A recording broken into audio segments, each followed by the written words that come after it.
Happy Monday, Brewers camp today. And for those of you that were not paying attention to us this weekend, we did not one but two live shows over the weekend, full-on FTs, Rangers camp and Mariners camp. So I encourage you to go back to those. If you missed them, you might be like, wait, I'm not used to FT on a weekend besides the post-game shows that we do for the postseason.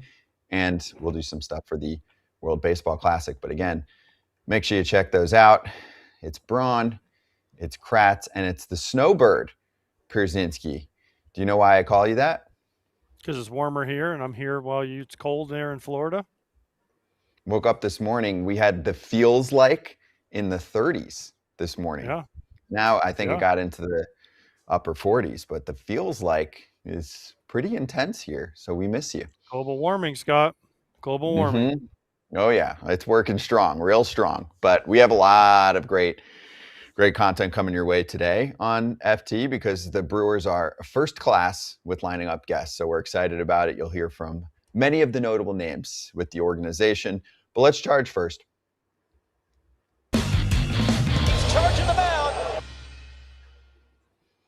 You know what's crazy? Kratz, you look at spring training basically just starting games on Friday for the first time. It's now Monday. And many guys are already on their way or just about on their way to work with their World Baseball Classic teams. So we can bring up Shohei Ohtani, for example. Yamamoto pitched an inning the other day, and then Dave Roberts comes out and he's like, good job, good luck in the WBC.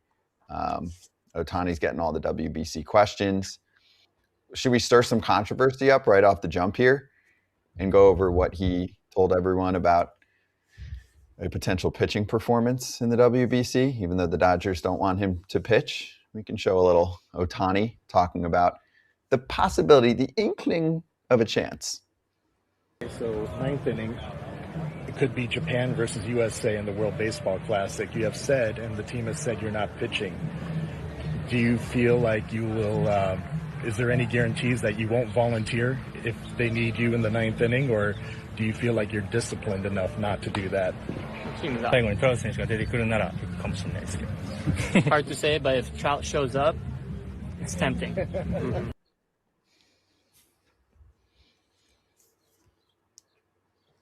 So you're saying there's a chance? What's all this 1 in a million talk? No, I know. AJ's going to be the adult in the room. He's going to say, no, he's not going to do it. And the Dodgers would be like, they would turn the TV off. As much as I think Andrew Friedman and Brandon Gomes wants Team USA to win or Japan, whatever their rooting interest is, they would turn the TV off if Shohei Ohtani would even warm up for a half an inning in the bullpen. I think that it would be great because everyone remembers the way the last game ended with Ohtani striking out Trout on just a filthy, filthy pitch. So I think it would be great. But listen, the Dodgers come first. The health of Shohei Ohtani comes first. So I don't think it's going to happen, but it would be really cool if it came down to Aaron Judge, because Trout's obviously not playing this year. If it came down to Aaron Judge or Bobby Witt or Cal Raleigh or Bryce Turang or Will Smith or one of the many other stars on the Team USA versus Shohei. But to be honest with you, I hope USA has about a 7-run lead in the ninth, and we don't have to worry about it. They can worry about striking out Shohei in the game this year. And just to clarify for those that were asking in the chat, no Mike Trout in the World Baseball Classic this year. They wanted him on the roster. Insurance does not clear him based on the recent medical history for him. So, AJ, do you think that Shohei Ohtani would consider it if it was a tight game and he saw ninth inning Judge looming? No? You don't think so? You don't think we would get a rerun of last time around? I think he would probably like to do it, but I don't think the Dodgers will let him, and I don't think Japan would do that because Japan would have to answer to the Dodgers, and I don't think, and God forbid something happen, right? No. Let him hit, let him play. And like I said, USA is going to have about a 7-run lead in the ninth, so it won't really matter. If Japan gets there, by the way, because they could lose to, Czech Republic or something along the way. Sure. Doubtful. Japan's going to be stacked this year. They have a really good team, and it keeps getting better there too with the talent flowing through. But do you think that for Shohei, he's got the unique situation of not being able to pitch in spring training games, that the Dodgers might ease him into the season. It sounded like they're going to let him eat. Like, for example, Mark Pryor was on Dodgers territory a couple weeks ago and said, hey, I'm excited to see a full run here. I think Dave Roberts mentioned, bless you, I think Dave Roberts mentioned how, he could be in the Cy Young conversation. Well, if that's going to be the case, I mean, he should be pitching in week 1 of the season. He's not going to pitch in a spring training game until most likely late March. Like, he might get 1 start. He's going to do sim games. He can't do both. He's the only guy where you can't. I mean, if you're not pitching in the WBC and you're not playing in spring training or pitching in spring training, he's hitting in the WBC. I know he's Shohei. How many games does he really need to pitch in spring training? But it is still a thing. He didn't pitch last year before he pitched. Yeah. Well, he went on rehab last year, much Scott. later. Yeah, but he also ramped up with sim games before they threw him into big league games. We asked this question last year. How's he going to be ready to start? But because they have one major advantage, Scott, do you know what that major advantage that the Dodgers have over every other team? Salary cap spot. The extra roster spot because of Shohei. They get an extra pitcher because of it. It's funny, right? And no, salary cap is not the answer, Kratz. And or deferring of money is not the answer either. But they get the extra roster spot so they can cover him because Major League Baseball wants Shohei. They want these unbelievably good two-way players. Now, we've only found one of them, and his name is Shohei Ohtani, and that's why they made the rule. But they have an advantage because of that one roster spot that they can use because he can start a game and only go an inning or two, and then they can bring somebody else, whereas another team doesn't have that luxury because they would have to use a pitcher that they might not necessarily wanted to use in that way. Yeah, I mean, they kind of laid it out last year, how it worked out. Just going to start it in April now. I wouldn't even be surprised if he doesn't throw more than 3 innings in a game until mid-May. And that's not going to be because of it. It's just going to take – you think about the fact that it takes 6 weeks of spring training for teams to feel like they have their starting pitchers where they need to be. Now, last year he wasn't up to 95 pitches his first outing in the big leagues, but this guy's – he's a unicorn for a reason. And, they've already had kind of the blueprint of how they'll do it. But do you want him to ramp up super fast and then have to slowly go down and then ramp back up as they're going into the playoffs? No. So I think it's just to be a crescendo, just like it was last year, all the way to the end. And Cy Young, sorry, I don't see that happening. That is not a knock on Shohei Ohtani. If there's anything that he can't do, I just don't think the schedule will enable him to win a Cy Young. Does he have the ability to? If he only pitched and he made all 32 of his starts, yes, he does. But something has to give, and it's just, that individual Cy Young award, and that's okay. I think he's got enough other awards that he has. Yeah, you're saying he's not going to rack up enough volume during this season? Totally.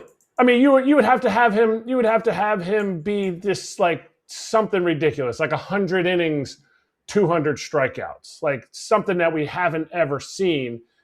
And again, it's not a knock on him. It's a knock on just the fact that what he's doing is so difficult to put in enough work to fight against the other guys who will eventually win it. I will say 5 innings per start average for 28 starts. That's 140 innings. 40 innings. I mean, it's on the lower side, but you could win a Cy Young award if those innings are pristine, depending on what the competition looks like. I mean, I guess you would need that's fine. Something weird from Stearns, because Stearns is going to be bulldogging his way towards the 200 mark if he can. Yeah, I mean, obviously, but yeah, it's just like saying AJ's going to go and face Big Woo here in a few minutes, and if he lines his bat up, he's right behind me, and he's scared. He already told me at the perfect time, if everything lines up perfectly. His career. Hold on, my headset fell out, so hold on, I can't hear you. But he's right behind me. He's warming up, and I went to Murph, I went to Matt Arnold, I went to everybody and asked them, and the only thing I was told is that I need to sign a waiver, and I'm like, I'll sign whatever you want, but I don't want to ruin Brandon Woodruff's season before it starts. And then I saw Big Woo in the tunnel, and I said, I'm trying everything I can. And he said, what? I said, to get in a bat off of you. And he said he'd hit me. And then I said, but what happens when I take you over the right field wall? would it ruin your season? He said he would feel great about that. So I don't know. It's right there. He's warming up. Yeah, Mr. Woodruff, would Can you you like see to him? smoke? Oh, Not no, quite. Not quite. He's just below us right there. We got Nolan Ryan and Robin Ventura just so it's in the way. That's right. Our little charge and mound graphic. Very nice. By the way, well, he looks good, by the way. He looks I hope good. so. He's their got his big money hair cut. man. He's got his hair cut. I mean, he looks like he might be in the best shape of his life. Oh, I hope so. He's a rich man this year. What is he making? About 23 mil. He's a qualifying offer guy.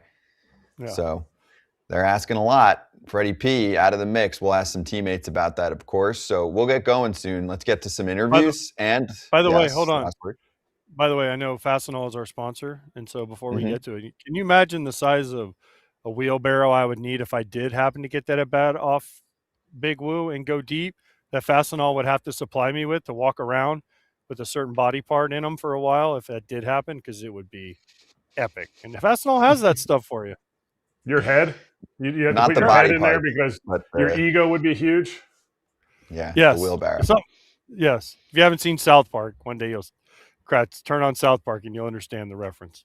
I saw it. Yep, I know you caught the drift. Yeah, you can look it up. But also look at our spring training calendar. We're chugging along. Spring training tour is engineered by Fastenal, and here we are. We did a nice little week of Arizona, and we will do one more week in Arizona, concluding on Friday. So here's what we have. We're in Brewers camp today. Tomorrow, we're with the Reds. Wednesday, Cubs. Thursday, Diamondbacks. And Friday, we finish up the Arizona portion with San Francisco. For those of you that have asked, we're not hitting all 30. We're hitting about 25 this year. That's a lot. That's the most we've ever done. It is really difficult to fit them all into spring training, plus cover WBC, etc. So props to the scheduling here. And then we'll do 3 weeks in Florida. Okay, let's get to our first interview.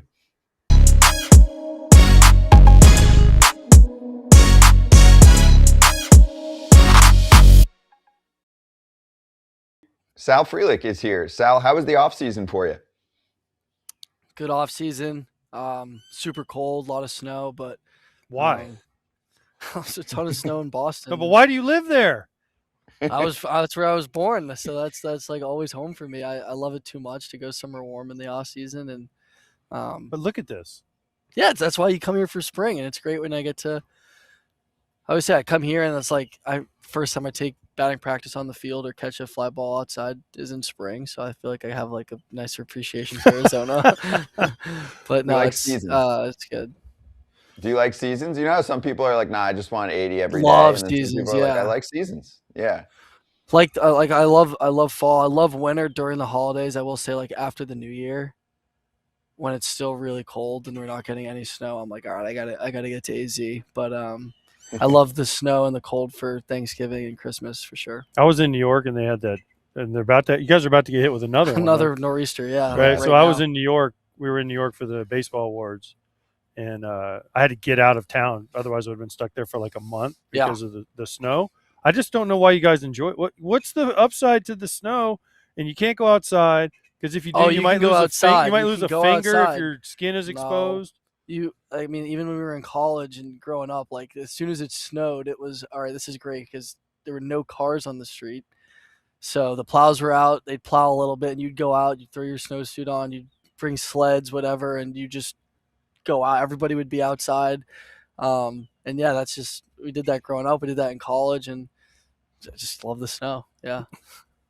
Sal, make sure AJ knows that he's soft because, like, I mean, I'm a northern guy. The nor'easter just passed through here. I'm in PA, so I'm not quite where you're at in Boston. But do you think you would have been a better player? With your skills, people always ask, the Northeast guys, they take longer to develop. And, like, your career has kind of gone that direction. If you'd have been one of those people from the armpit of America, like Florida or Texas, do you think you would have been a better player, like maybe higher draft pick or like made the acclimation to the big leagues sooner? Oh, for sure. Absolutely. I mean, I think I'm still learning. Like I look at my swing sometimes and I'm like, oh, that's what I look like. Are you kidding me? Like I feel like I still have a lot of room for that improvement. But at the same time, I think there's areas of the game that I might feel like I'm more developed at or have an edge on because I'm from the Northeast and I love carrying that chip on my shoulder. I'm super proud to be from New England, and one of the first things I usually tell people is, hey, I'm from Boston. Even if they don't ask where I'm from, like I'm super proud of it. So yeah, you can just carry a lot of pride. All right. Did you see Murph's joke when we were in New York at the BBWAA Awards where he got his second Manager of the Year award? He's a walking. He's you didn't hear what joke, he said so, though? No, I did, and he said that they have to have they have to lower the soap dispensers in American Family Field because you only have short kings on your team. It's true. But do you have a different? Because we just had Miz, right, and Kyle Harrison, and they're tall. Yeah, they are. Right, but every position player is 5'9" or 5'8" and under. Yeah, their pitchers are, I feel like, more, normal vertically, but the position players is pretty much like if there's a guy over 6 foot, he's kind of like getting looked at like, what's this guy doing here? Is that why you and Adam Amin, when every time Adam Amin does a game, because he's also like 5'7", is that why you always go off every game? 5'8". I feel like we're kind of the same. No, height. I'm talking about Adam. Yeah, I'm talking about but yeah, you got to stick together. The short guys got to stick together. Love playing for this team. I think Murph does a good job getting all the short guys together and in one clubhouse, especially the offensive players. So it's fun. Does he have to do different? Do you guys have to do different stretches and stuff? And the pitchers and everyone else? I mean, we do different stretches in general from the positional difference, but I think we might have to stretch less than they do just because they have more length to them. Oh, that's a good point. So it's kind of we just roll it out. Yeah, didn't even think about that one. Yeah. And you guys are closer to the ground, so you're low ball hitters. All the jokes that Murph probably has. Do you have one joke that you were like, man, I totally got Murph? And can you tell us? I mean, I have infinite. I've told this one a few times. I wasn't telling it at first because I was like, I don't want people to hear this, but Murph has this joke like, I'm a big crossword guy, right? Come in the clubhouse, I'll do a crossword, have a coffee, whatnot, and Murph will always come in and be like, it's really good you're doing crosswords because you're not good enough to play in this league. You'll be out of it in the next year or two. So it's good that you keep your brain sharp for when you're applying to grad school. And I think he just chose a random school because he's from New York, obviously knows some of the schools up in the Northeast. And he goes, you should start applying to schools, maybe Brandeis, which is it's a small school out in Massachusetts. And I'm like, what? That's so stupid. Come to it like 2 weeks later, I'm just at my locker and you get mail, whatever. And I get this envelope that says Brandeis University. And I'm like, this is super weird. I didn't even really open it. I think I brought it home and my girlfriend ended up opening it and she's like, hey, you might want to look at this. And I read it. It was from the president of Brandeis Business School. And I looked up who it was. It was the actual guy. And it's a full letter, probably like 6 or 7 paragraphs of how Brandeis had seen some interviews with Murph and how he said that I was interested in Brandeis and I wasn't going to be in the game long. And I'm like, I couldn't, it was written way too well for it to be Murph. Like there was super big words in it and I knew Murph didn't write them. But at the same time, I'm like, he has to be a part of this. So I went into his office the next day. I threw it on his desk. I was like, I know this was you. And he played it off for a little bit, but I eventually found out he reached out to the guy and had him write me a letter from Brandeis. And I'm like, oh my gosh. Yeah. So they're going to give you like a free doctorate? Like, so then I guess would write the guy back and be okay. like, can I get like a free doctorate or something? An honorary doctorate? Yeah. Brandeis? Yeah. So I guess if it does come to that, which Murph continuously reminds me that it is going to, I guess I have some connections at Brandeis now. That's good. That's good. And you can be like AJ. You can never have gone to a school and just give a lot of money and claim that as your school. But we're talking about the height. We were talking about the height. You guys did your ABS height check and everything. Did you come in No, higher? we haven't done it yet. Oh, you doing haven't it like done it? right after this. We have it at 10, so I'm going to be doing it right after this. You're going to stand all the way up? Oh, yeah. Wide worried? base. I'm going to have my feet super wide. Really bad posture. I think I'm going to try to sink down a little bit. No, I don't know. I'm going to just stand there regular. I'm going to swing at the pitches that are balls anyway. So it's for guys who take balls. I'm not in that category. So, yeah. There's been some discussion about it, right? There's been some, because there's a good, you can stick your butt out because you're not, but if you do this, I was part of the very first measuring when they tried to figure it out back in I think it was 19 or 20 in spring training when they were trying it out for the first time. And they said if you slouch, you can't. But have guys talked about, okay, I'm gonna slouch. I don't care what my height is. Yeah, I had it in the minors in AAA that one year, and they measured us. And I remember guys trying to slouch, and they were pretty strict with making sure guys weren't slouching and stuff. But at the same time, I think we're under the impression right now that wherever you get measured at doesn't come into play if you then crouch in your batting stance. So if you're a guy who gets really low in his batting stance, they still take the frame from when you were just standing upright. So that guys are kind of stupid. So right. So and again, this is just what I'm hearing. We're talking about it. So guys are if guys are really crouched down in their batting stance, they're I don't want to get measured standing straight up because my zone's going to be higher. So yeah, guys are talking about it. We'll see how it goes. Again, I'm kind of on the side of I don't think it's going to impact the game. This because if you're Pete Rose and you're all squatted over, then he'd have to swing at pitches over his head. So that doesn't seem like So we'll see. I'm glad I'm not playing because I stood straight fully up. So then I would have maybe had a hard time with the low ones. And by the way, Aaron Judge lost 2 inches on his ABS, so maybe he's allowed to. Right. So we'll see. It's been fine so far in the games with the guys challenging. I feel like the zone's been pretty fine, but yeah. So you don't think it's that big of a deal that we got to have more open dialogue about this, or just not that big of a deal for you? No, I think the open dialogue's fine. I think it's good for baseball. It's kind of exciting when you see the ball come in on the jumbotron. Similar a tennis challenge and whatnot. But I think it eventually is going to iron itself out, and it's going to be pretty normal. Again, you have 2 challenges. I don't think teams are super eager to use those challenges in non-leverage situations. So I don't think it's going to come out as much. I think they were saying even in the minors, it was either 3 or 4 challenges per game. Which I don't think is a ton for the amount of times that a hitter or a pitcher might think they, get screwed. So I really think it's not going to be this crazy difference where you see guys challenging every single at bat. It's going to be cool when it happens, the 2 or 3 times a game in these high leverage counts. And other than that, I don't think it's going to be this crazy change to the game.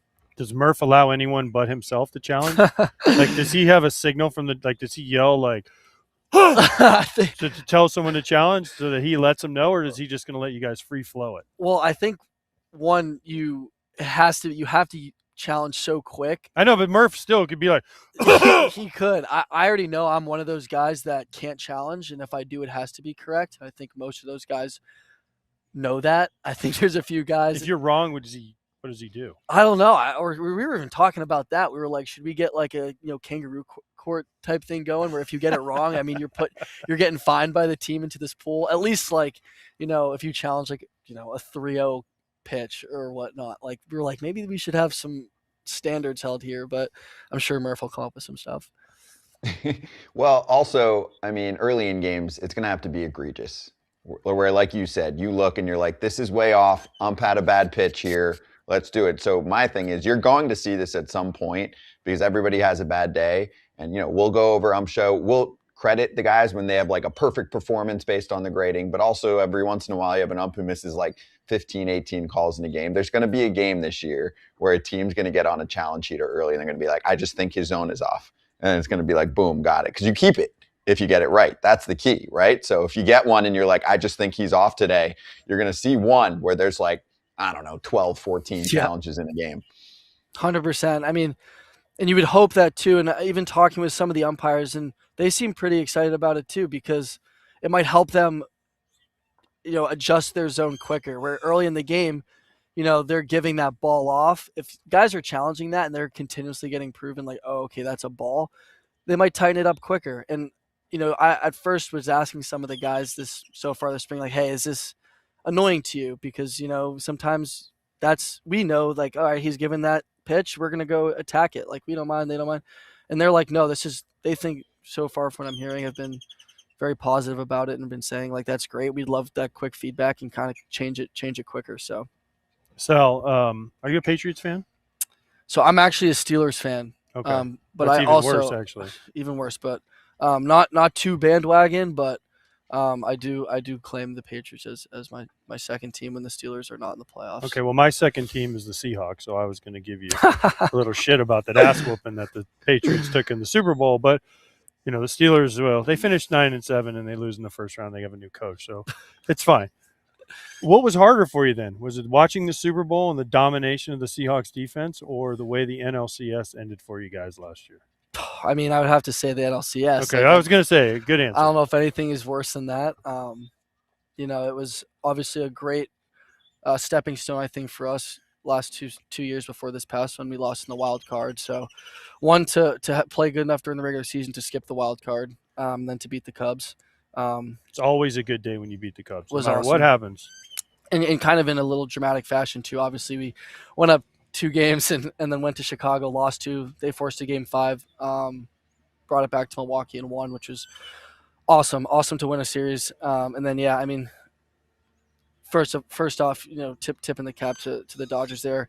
Haven't seen a starting pitcher performance like that in a while. I'd like to say that they can throw any starter out there and pitch as good as they want. Our lineup will give them a battle. And, we really did run into sort of a buzzsaw there. And those guys, threw the crap out of the ball. But, a little disappointing end there for sure. You said the last 2 years were stepping stones. How tough is it to see Isaac Collins get traded, Caleb Durbin get traded, Freddie P get traded, and then say, oh, yeah, we're on the stepping stone, and then you're looking for the next stone, and you're like, crap, it looks farther away than it did last year.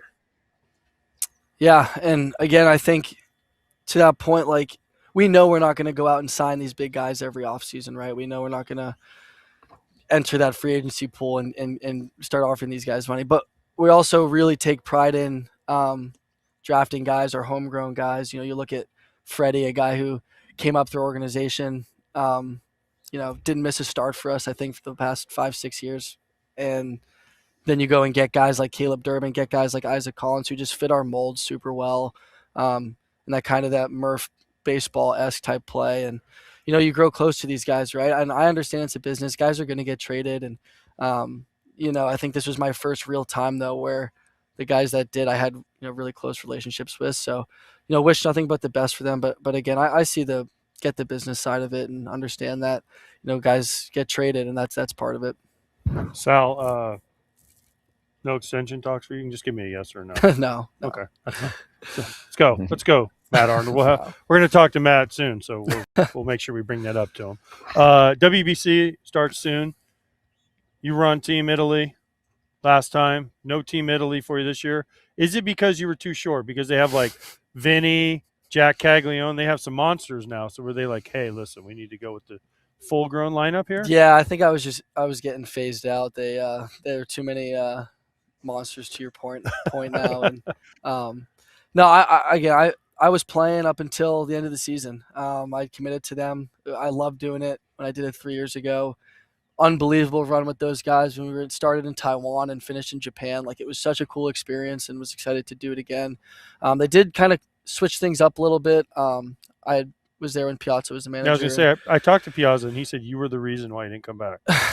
That's crazy. Again, that honored. But Butera, too, who's now with the Nationals, was our assistant coach. He's a Boston College guy as well. That's where he went. And so I'd known Blake for a long time. But again, even though those guys weren't doing it, I know I talked to Vinny and Caglione, and I was like, yeah, I'm all in. And just had the end of the year meeting with the team and got the MRIs back and had the end of the year meetings with the doctor. And they were kind of just like, hey, I think we need a full off season and a full spring training kind of under our control. And so, yeah.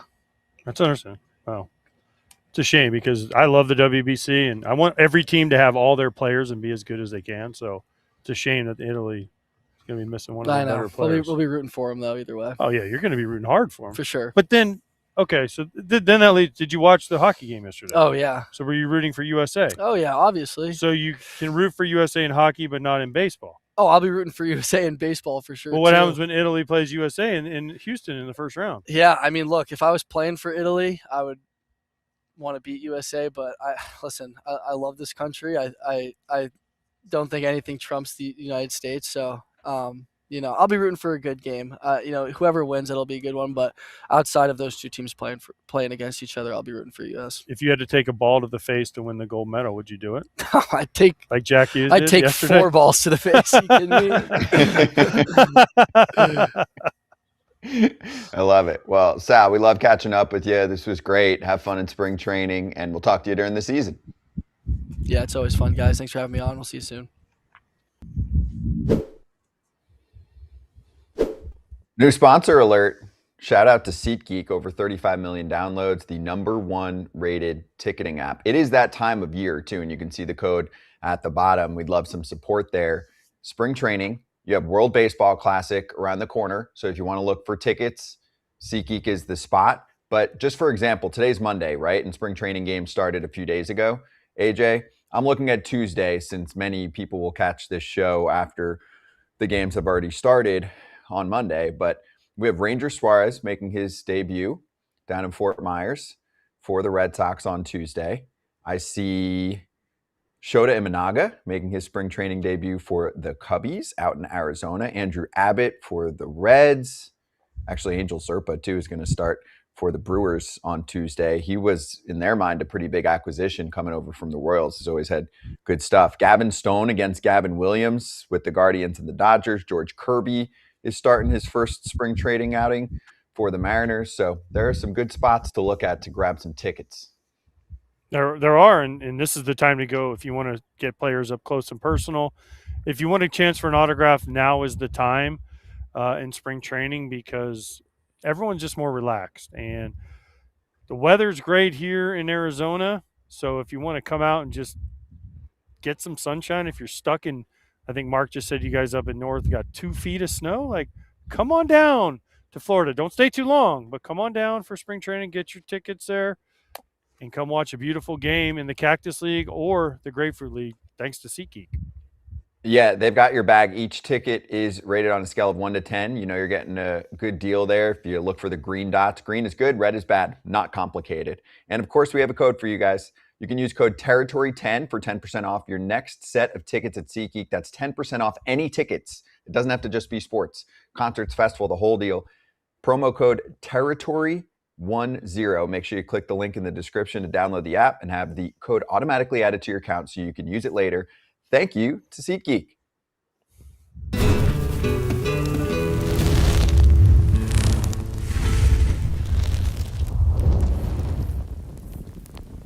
Poopgate has arrived. Kratz, you're a former Yankee, and the team invests money in everything around it. There is no doubt about that. But they did have a little sewage leak, and it caused hysteria for a 24-hour period. So it seeped into the bathroom inside the Yanks clubhouse. Fans had to avoid dirty, crappy pools of water during a game on Saturday afternoon.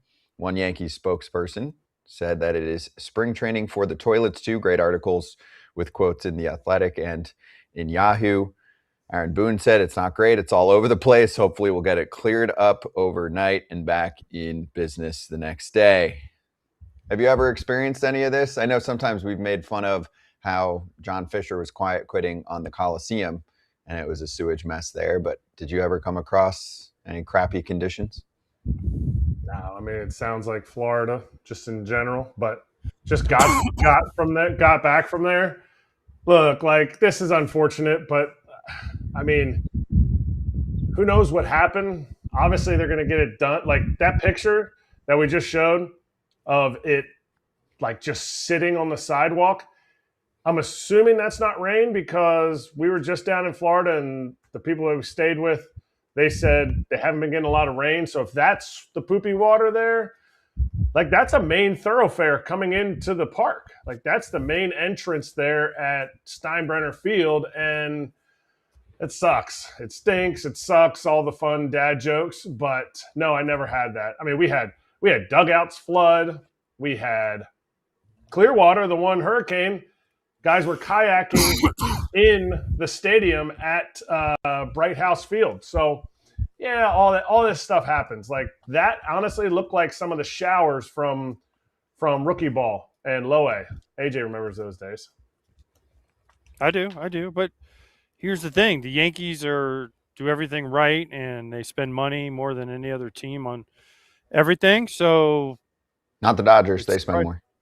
oh, sorry. Well, that's just payroll. I'm talking about everything included, Scott. So Oh, they are not a cheap organization. thanks. They Good one. So I don't know. It's something that happened. Maybe somebody used too much toilet paper one time when they were after they were done. I don't know. Like, I mean, I remember Oakland used to have this problem in the showers, and we would be like, "Oh, we can't use shower A, B, and C. Everyone has to shower under the fourth shower because of things coming out of the drain." So I don't know. I mean, it's just an unfortunate incident, but it's just funny that it happened, of course, to the Yankees because everybody likes to crap on the Yankees. How many times Another can we pun. say poop or crap in one segment? First of all, the Rays used the facility in the past year, so Maybe they had a delayed.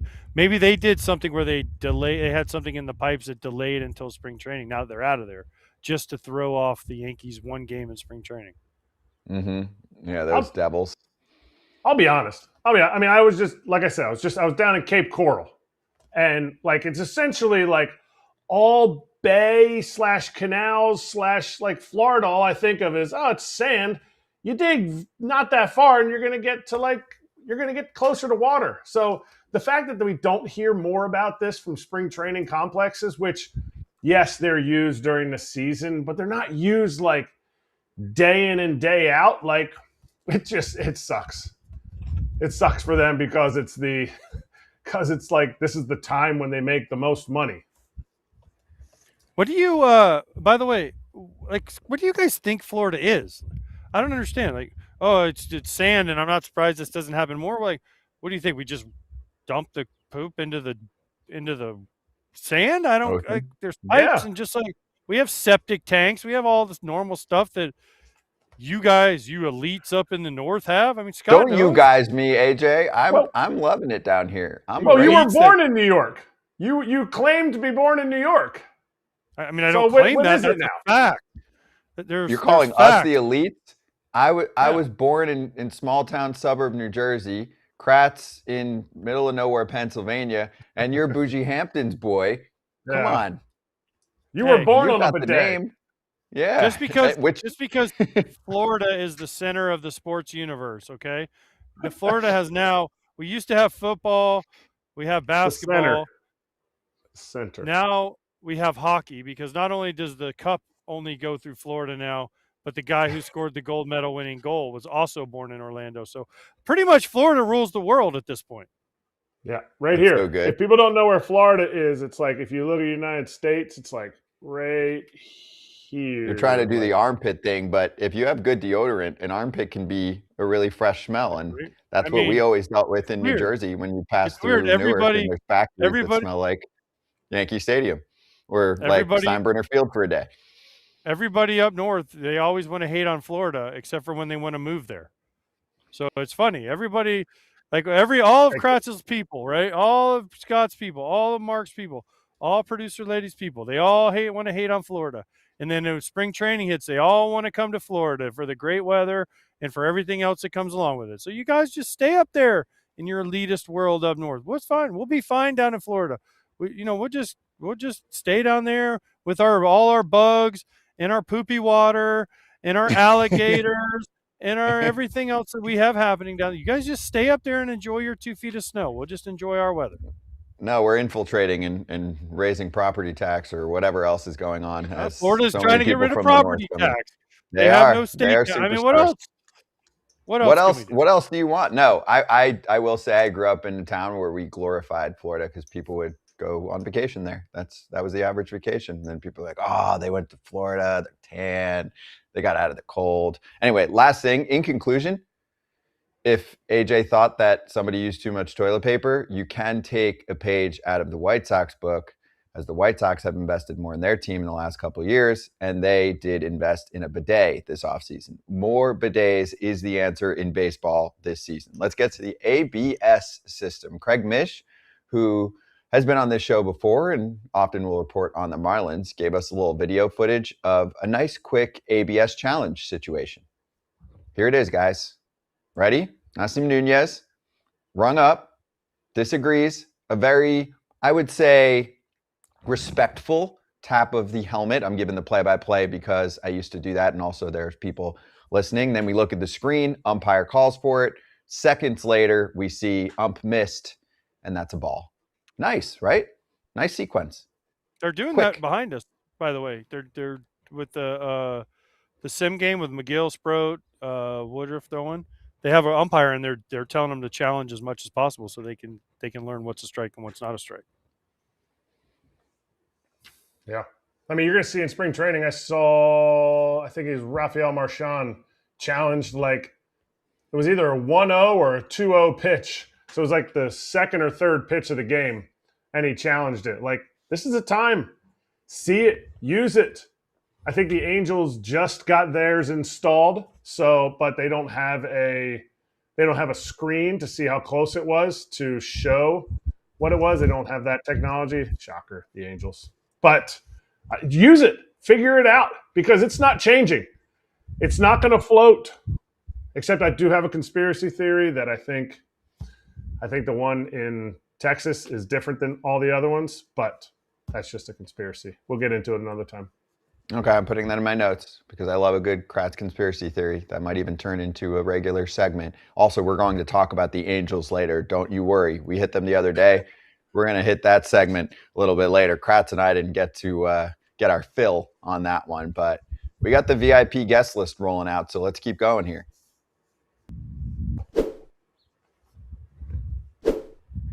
We've got the All-Star from 2025 and a sophomore, The Miz, joining us right now on FT.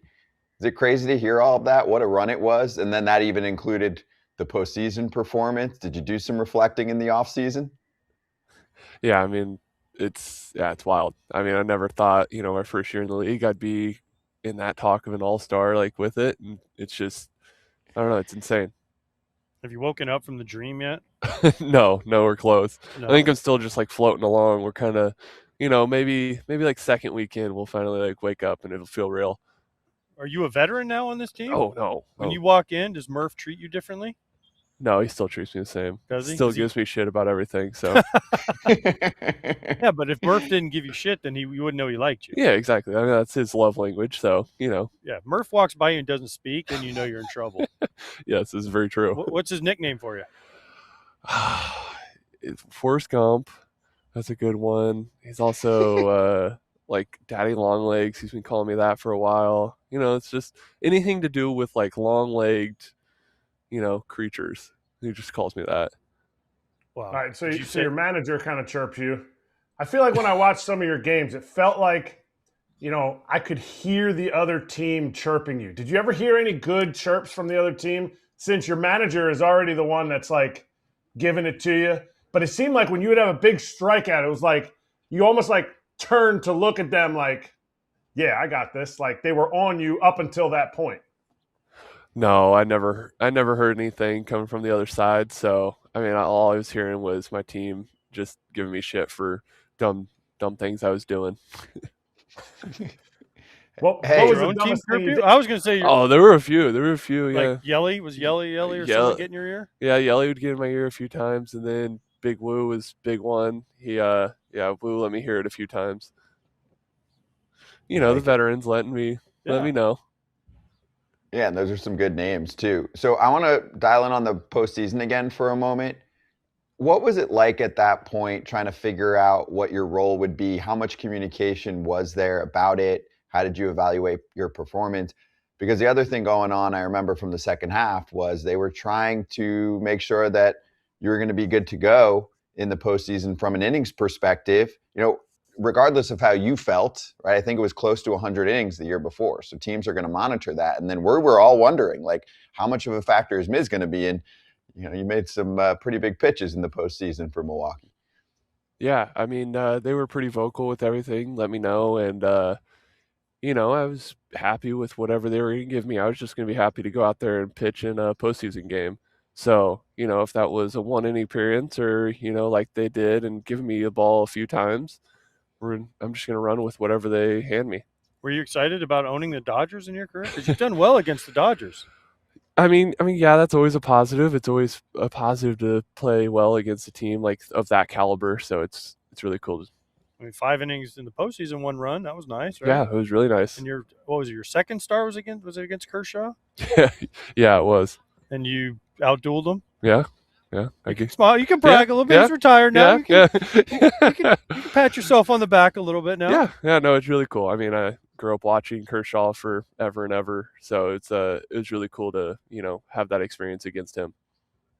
When you have those innings limits and you're in a game that, okay, they talk to you about X amount of innings and you're approaching that, is it hard to be like looking over and you come to the dugout? Because I always hear pitchers say when they come to the dugout and they look down at the manager to see if they're coming out, it's like they might as well take me out because it's hard to lock back in.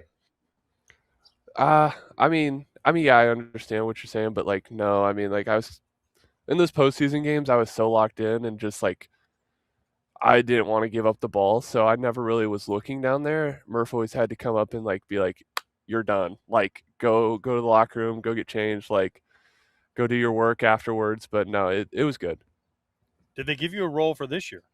Because you started, you relieved, you long guide, you kind of did everything for him. You were like a utility weapon. Yeah, I mean, I haven't heard anything set in stone of what I'm going to be this year, but you always hope that you're going to be in that starting role. I mean, that's what every pitcher dreams of doing. So, that's the hope. Hey, Ms. More for me specifically, the workload. So how do you manage that communication with the team? And then how did you prepare yourself for that in the off season? I always want to know with a pitcher you are still a pup. You're early on in your big league career. Do you guys talk about a certain number that's a goal for the season in terms of how many innings, whether you share it or not? Just, hey, this is what I want you to be prepared for. If you're full go, you're feeling good, you're starting, this is what we see for you. So let's also make sure that we get you from here to October, and then in October you feel like you're, at your best.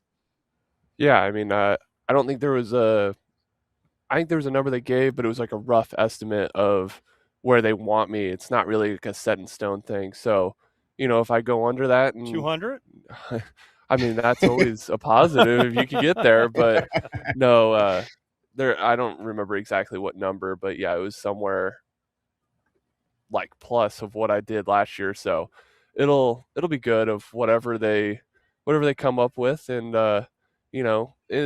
with the off season stuff, like just more like conditioning, doing all that stuff and, ramping up a little bit later, trying to save bullets for, the start of the year and, coming into camp, being ready, but not too ready.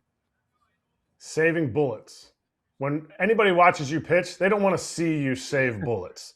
So what does that mean? What does that mean for you? Because obviously, you don't get any likes. You don't get any Instagram followers because you throw a pitch 97 miles an hour. But when you're throwing sliders at 97, 98, like, is there a give and take in that? Like when you talk about saving bullets, I watch so many guys, it's 100% from pitch one to pitch, however many leave them out there. So what's that approach for you? I mean, I think it's the same way. I think it's just, I think it's more limiting innings instead of each pitch. I think when I go out in the field, I'm not saving bullets. I'm letting it all eat, and then I'm giving you the 100% that I got. And I think I need the coaches and other people around me to slow me down and be like, hey, look, let's get you out of this game. Let's save you for, tomorrow, next week, whatever it could be. What does the off season look like for you? What did you do this off season? Anything different than you've done in the past? No, I mean, it was pretty much the same as what I've done in the past. And which is, what does the Miz do for fun? You come across as a video game guy. No, really. I haven't played video games since college. So mostly hunting, fishing, doing all that sort of stuff. But, going into the facility, working out, playing catch, doing normal baseball activities, getting ready for the season. But no, outside of there, like we're going, maybe to card shop, maybe to go hunt and fish with some friends back home. Any good stories? Nothing we can share live on. Okay. Yeah. What about card shopping? Yeah, I mean, with card shopping, it's fun. It's always fun to run into fans and people that are into the hobby with me. And, it's really cool to run into a little kid that just is amazed that, they ran into a big league player. It's really cool. Do you have a card? We asked Bobby Witt this the other day. Is there a card of yours that you don't have that you want?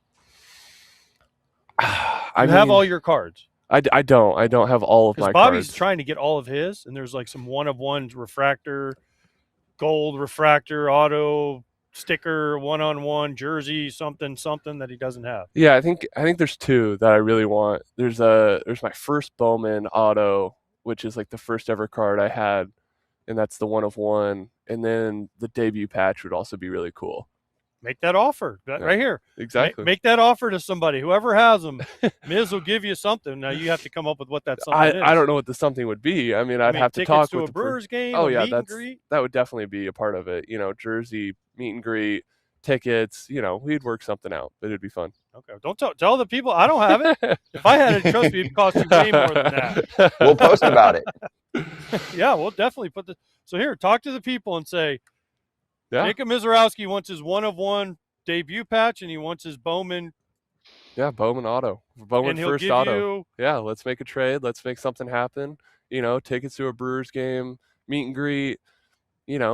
Jerseys, cleats, what you name it. Let's make it work. I mean, has your card shopping changed since you made the big leagues? Like, let's not forget, you got a little bump in your salary. So have you gone from a different rack to a different, like, the sealed boxes to just the sealed cases? No, not yet. No, there's some guys in the clubhouse that have been doing, the cases, and I'm still going box to box, so I haven't been going too crazy with it. Who else in the cards? You got Jared, you got McGill, you got Craig Yoho, Turang is also into cards. It's really cool to have the guys like that in the clubhouse. You guys Twitch it? No, rip packs. We should live stream it, but no, it's because then think about this: if you do it live, right, and you pull out a card and you're like Shohei, who would want a Shohei one-of-one card? Garbage. Blow up on Twitter, yeah. Exactly. Yeah. We should. Let's go to your first love. Some people from our crack research team said your first love was catching. Now you have a big league catcher right next to you, and you have a minor league catcher talking to you. What would it be like for you to say, you know what? I caught a game in the big leagues, or I caught this guy's bullpen just to like scratch that itch? I think that itch is long gone. I think that left me in high school, so no chance he could catch anyone. Yeah, it's exactly what I'm thinking. So I'm good. Flat grounds the guys throw me on the field is plenty enough for me. I'm good with sticking on the mound. Do you squat for the flat grounds? Oh yeah, you got to. You do the one knee and put the glove down and try to frame it? No. We're just putting the glove up, hit me in the glove. Like, what happens if you ever miss one? Oh, you just jump out of the way. You just get out of there. I'm not blocking that up. What if I don't know who would be? Someone's like throwing splits or something. They just yank one. You just full eject. Full eject. You're diving out of the way, trying to get a glove on it, trying to just because then you have to make chase something. It. Exactly. I mean, I'd rather chase it than take a ball off the chest. So okay, smart. Hey, Jacob, I got one more for you. So you're tall. You can't miss you when you're in the grocery store, at the airport, whatever it is, right? And you had a successful first year in the big leagues. Are you getting recognized quite often these days, especially in Milwaukee? And I'm sure you've had it in the past, but now you really have it. Is it weird? How does it feel to walk around in a place and know someone's probably going to come up to you? Because there are some smaller players. Like, hey, we just had Bryce Turang on. I bet you he can get away with walking through a place and not necessarily being recognized, where it's like everyone looks up and says, oh, that might be an athlete. And then they're looking like, wait, I think that's the Miz. Yeah, it's crazy. I remember, first week we were in Milwaukee, and me and my fiance were walking through Target, just, getting groceries, normal stuff. And there's a little kid and his mom ran up to me and was like, are you the Miz? And I'm like, yeah. And he's like, I really thought it was you. No one else is that tall. Like, it was just like, I mean, it's crazy. It's really cool experience to have people recognize you like that. But no, I'm not used to it at all. Can you dunk? Yes, I could dunk. I hope so. You're like 6'8". You better be able to That's dunk. also one of the most common questions I get is, people coming up to me, can you still dunk? Like all that stuff. So it's funny. Can you like 360 dunk? Oh like no. Windmill dunk? Oh or no. Just straight dunk. Just straight dunk. I mean, maybe like a flat foot jump up, get it, but like no 360, no tricks with it. Okay. I'm not that crazy. You like being called the Miz? Yeah, I mean it's fun. I mean, I think it's. Do you have to call the Miz to get the Miz nickname? I Have haven't. you guys connected yet? We have not. I would What? I would love to. I would love to Oh, have we him gotta out to make the that Brewers happen. game. Yeah. Wow. Yeah. It'd be so cool. Yeah. Haven't met the guy yet. Okay, because you kind of stole his, you kind of ripped I off his know. gimmick. Yeah, I did. It kind of just got handed to me, so it was like. Well, that's because they can't say your Polish last name. Exactly. So they have to shorten it. Yeah. Exactly. That's why I go by AJ. Yeah. Yeah. 'Cause Exactly. my last name's impossible. Right? All right. So on the Polish thing, no WBC for you, right? No. So whenever the next one is, and we get Team Poland, and I can count on you, right? I'd be down. What about 2028 in the Olympics? If we can get Poland in the Olympics, That too, I would be down if it all works out. Us Polacks got to stick together. You know that, We right? do. Okay. I love it. Well, Miz, thank you so much for the time, and actually good call. I didn't realize you two hadn't met, so we can put that out there. He's usually pretty responsive on social media, so we can work a little magic and see if we can get him out here for a first pitch in Milwaukee. I'm sure Mike Vasallo, PR extraordinaire, would love that. Oh, so. Mike will figure something out. Vasallo showed me a video of the Honky Tonk Man. Do you even know who the Honky Tonk Man is? No. Okay, so he was like a wrestler forever. He was a WWE like Hall of Fame wrestler. Okay. And apparently Vasallo is super proud because he was at spring training the other day. So if he can get the Honky Tonk Man, then definitely he can get the Miz. Okay. All right. Let's so see. What Mike's poll is. Perfect. We're gonna help make it happen. Great to see you. Enjoy the rest of camp, and we'll see you during the season. Yep. Awesome. Thank you guys. Hey, sometimes we do a little game on Foul Territory called Role Play. It's not what you think. We're just picking up our phones and we're talking as if we're somebody in baseball. But if you'd like that phone to be a little bit cheaper for making phone calls, who should you call, Kratz? Mint Mobile, because you get all the same speed with a tiny little price. Same coverage, tiny price. Ready to stop paying more than you have to? New customers can make the switch today, and for a limited time, get unlimited premium wireless for just $15 per month. Switch now at mintmobile.com/territory. That's mintmobile.com/territory. Upfront payment of $45 for 3 months, $90 for 6 months, or $180 for 12 months. Plan required, $15 a month equivalent. Taxes and fees extra. Initial plan term only. Over 50 gigabytes may slow when network is busy. Capable device required. Availability, speed, and coverage varies. See mintmobile.com. Save money. Get after it, FT fam. We're in Maryville with Bryce Turang, platinum glove second baseman for the Milwaukee Brewers. In a career year offensively, you changed your stance a little bit, and wham, the power came, the numbers came. Is it that easy? I mean, it depends. Sometimes it just takes one thing to click, and you just got it. What'd you change? Can you talk about it? Yeah. I just kind of went back to just doing what I always have done. I've always been a hitter who has had a leg kick like through younger age in high school, and I came up to the big leagues with the leg kick, and then I kind of started dumping a little bit, collapsing, and I couldn't hit the fastball. And then the next year I went to like a wider base, more of like a short step, and I had some success, but it wasn't, it was almost like robotic. And so in 2024 off season, I was just like, hey, like I'm going to go back to what I do best, like what I've done my whole life, and which was the leg kick. And so I started going back to having a leg kick, being more up tall, and then just being super relaxed, and then trying to work on staying behind the ball. And I think that kind of helped it click again for me. And it was a fun season, and yeah. You did all right. Did it take 3 months to make that click? Because people were like, oh, one thing, and it's like the next day it clicks. Because we really saw the power in August. I think you had 10 homers of your 18. Or was it always coming the whole time, and then the power just happened to get there in August? Yeah, I've had power. It was just trying to tap into it in the game was one of the things that was always not, I wouldn't say like a struggle for me, but it was just always, I was more of like just a base hit guy, take the ball the other way. And I did that all throughout the minor leagues as well. So like trying to then start to pull the ball in the air was a little difficult for me. And I think I was kind of attacking it at the wrong way instead of maybe going more towards the middle of the field and hope I just catch the ball out, or not hope, but try to catch the ball more out in front.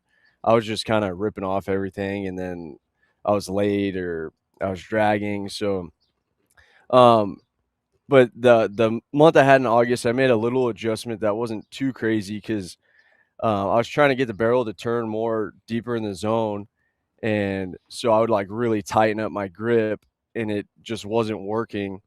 And I was still having success, but I wasn't able to really like, even the balls that got out in front, I was hitting it to center. And so I would try to tighten it up to get the barrel to turn when I got it out in front, and I still wasn't getting it. And so I actually did the complete opposite of what I thought, and I loosened up my grip very much so.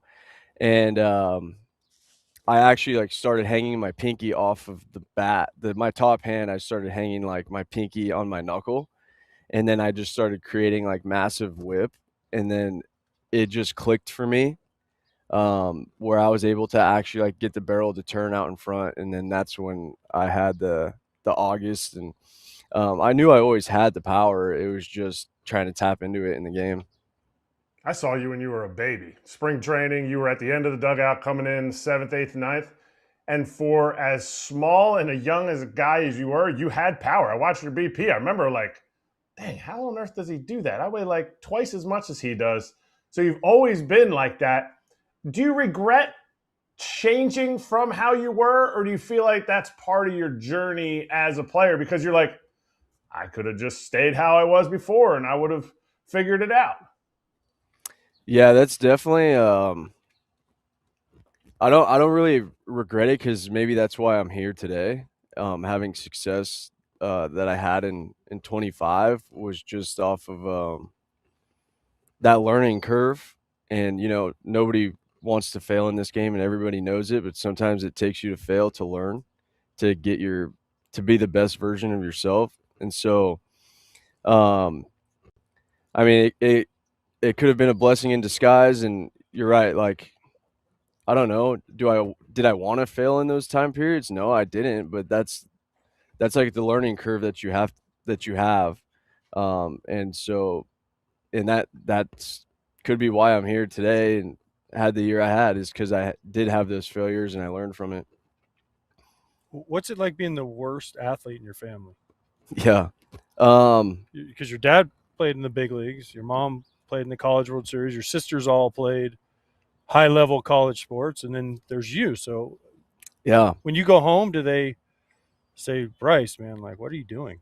Yeah, when I was younger, for sure, they would pick on me. They would always be more.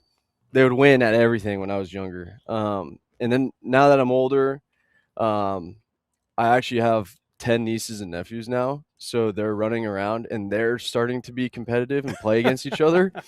And so it's fun to watch them do that.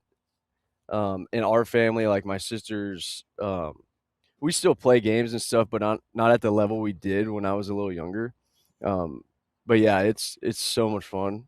Now being able to see my nieces and nephews go out there and compete and play like wiffle ball or play tag or whatever, it's really cool. And then obviously my sisters are stud athletes themselves, and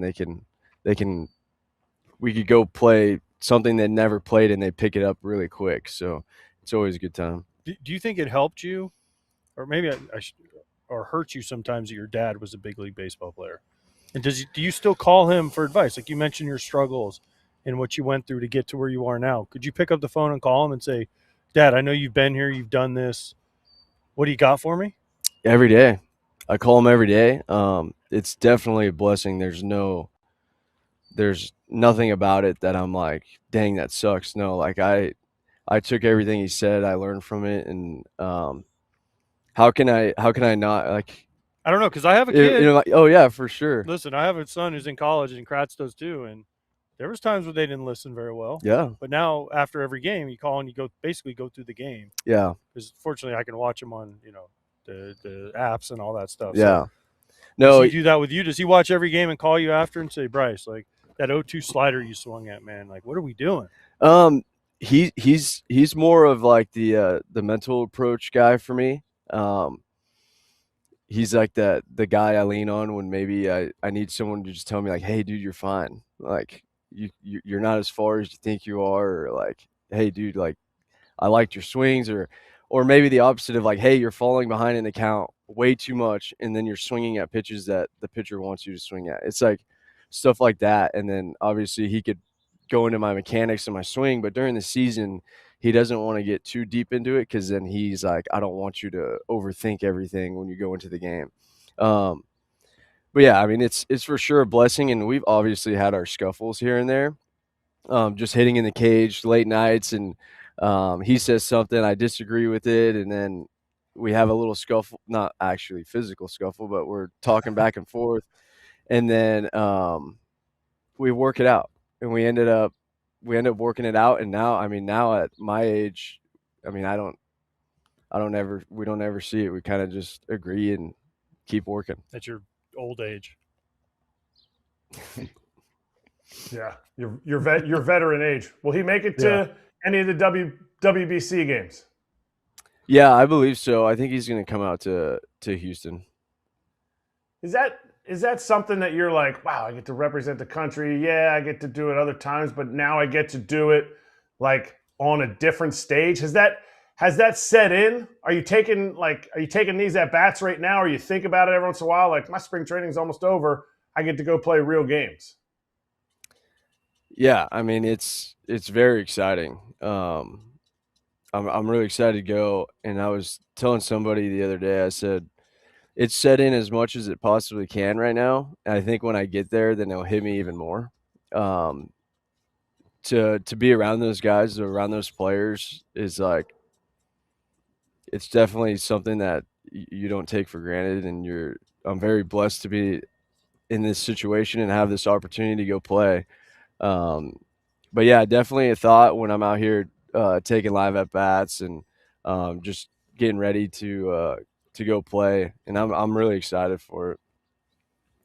Murph's rich now. Has he changed? Has he changed in the last couple of days since he signed his extension? Does he like walk in with caviar and tea and say, I can't talk to you guys anymore? No, Murph's not that type of guy. He's I mean, you guys probably have your experiences with Murph. He's unbelievable. What he does for this team and this organization is so big. He deserves every bit of it. That's awesome. Then you guys lost some people this offseason. You guys won the most games in baseball, 97. How do you continue that? No Freddy, no Durbin. I know Big Woo's coming back. How do you guys continue what the Brewers have built, which has been a really special place with a ton of wins? Yeah. Just kind of controlling what you can. I mean, that's out of our control. We can't really control what those moves are made. You just control what you can, and this is what we have, and this is who we are, so let's go win games. Those guys are Freddy being a R1 last year, going to the Mets, and that's part of the game. And so you gotta kind of just move on and go win the next game, and kind of play with the cards you're dealt with, and control what you can, because that stuff's out of our control. We can't really say much about it. When you face Freddy, if you go deep, are you gonna talk to him when you run around the bases? No, absolutely not. You're not gonna look at him? No. He'll just smile at you, probably, won't he? No, I don't know. I don't like doing that stuff. I think that might not even to ex-teammate like Freddy? No, I like Freddy. I know, that's what I'm saying. That's why it makes it more fun, though, to talk a little trash, run around the bases after you get I mean, maybe afterwards. After the game? Yeah, after the game, but Okay. not during the game, no. That's fair. And thanks for coming out, and I hope you guys have a great year. No, thank you guys for having me. I appreciate it. Thanks, Brice. Nice seeing you guys.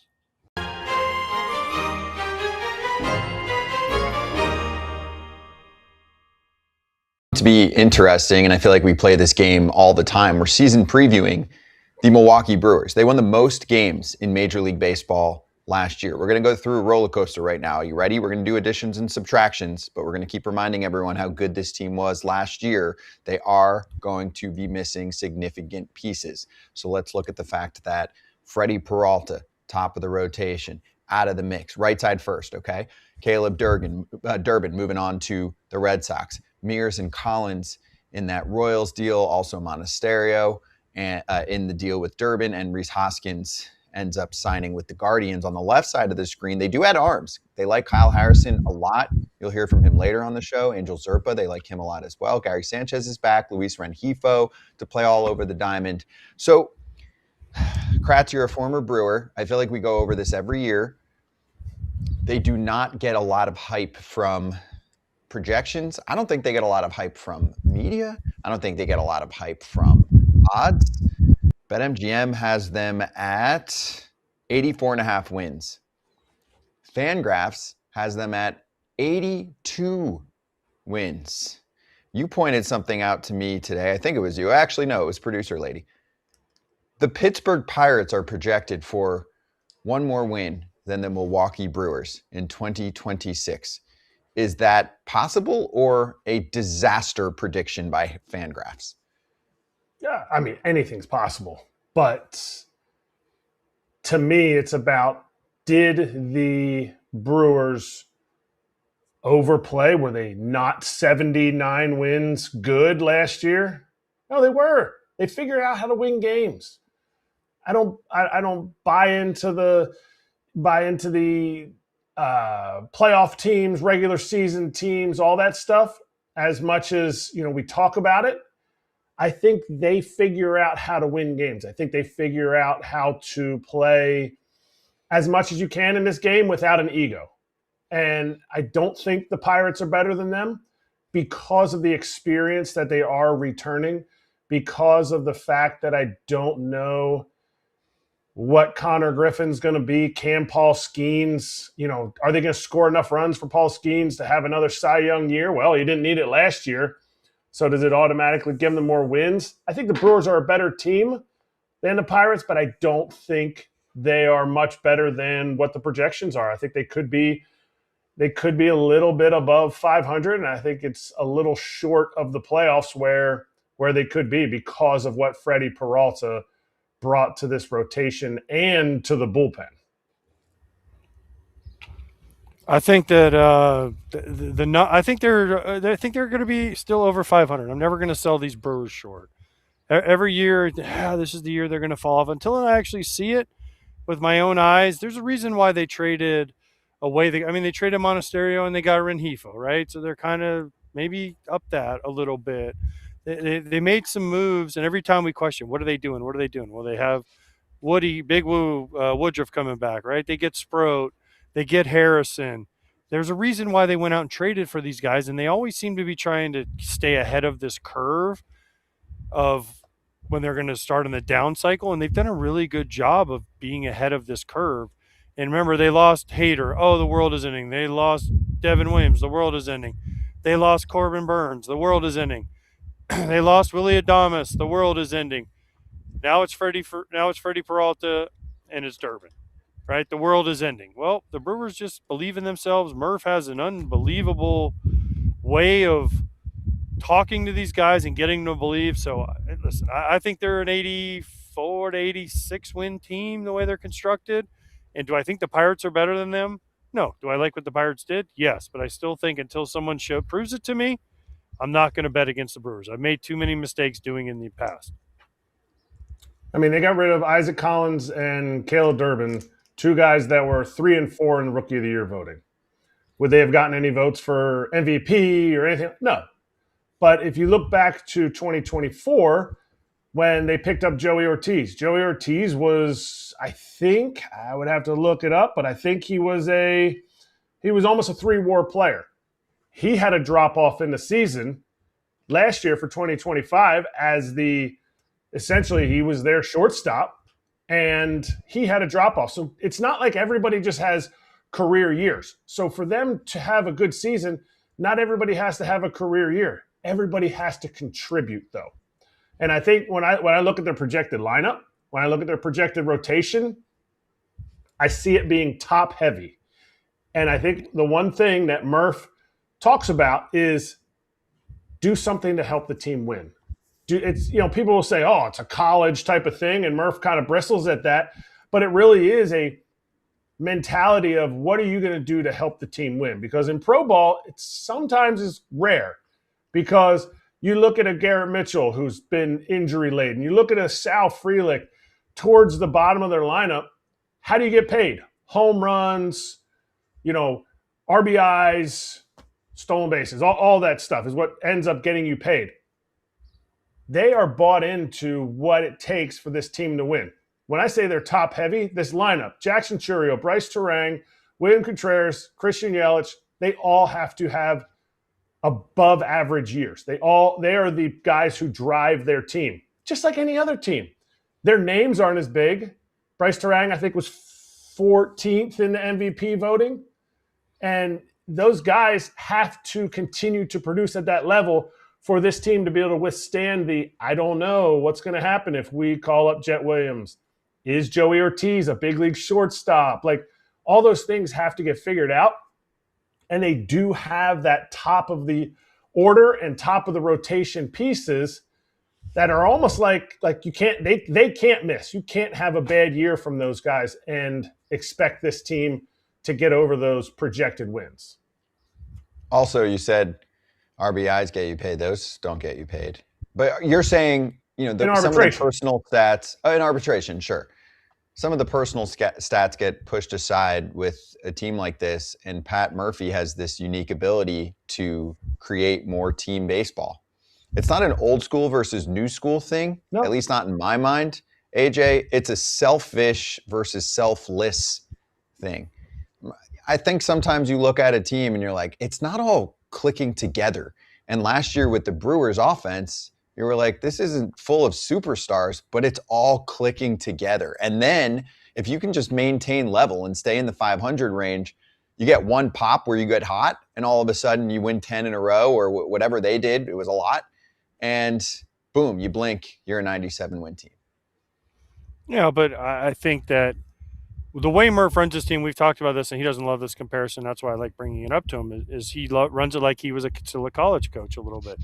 It's a little bit smaller ball. It's a little bit, we're going to take the extra base. We're going to play great defense, and we're just going to out fundamental a lot of teams, and they can win a lot of games like that, and they've proven that fact. And I love that way to play because there's action, there's excitement, there's pressure on the other teams. And Murph just does a great job of getting everyone to come together. He's a leader of men. He's funny. He's quirky. He's all those things that Murph is. But at the end of the day, this guy is a leader of men, and he knows how to push the right buttons. And with that, I think the Brewers will be good, and I think they will be better than the Pirates. They also have a good farm system. Pirates do too, but Brewers have a good farm system. It was a little bit of an issue for them like 5 years ago, and they've really built something up, and they continue to get stronger on the young core department too. We'll see how Brandon Sproat and Jet Williams look like in the Freddy Peralta deal. So I think the Brewers are going to be a pain. Are they going to win 97 games? Probably not. But could they win 86? Could they win 88? Could they win the division? Absolutely. Could they make a playoff spot? Sure. Could they just miss the playoffs because the Cubs got better and some other teams in the division got better? Maybe the Reds have a full run of a year? Sure, that could be the case too. We should talk to Matt Arnold about this, the two-time exec of the year, the president of baseball operations for the team. Give us 30 seconds and we'll bring him in.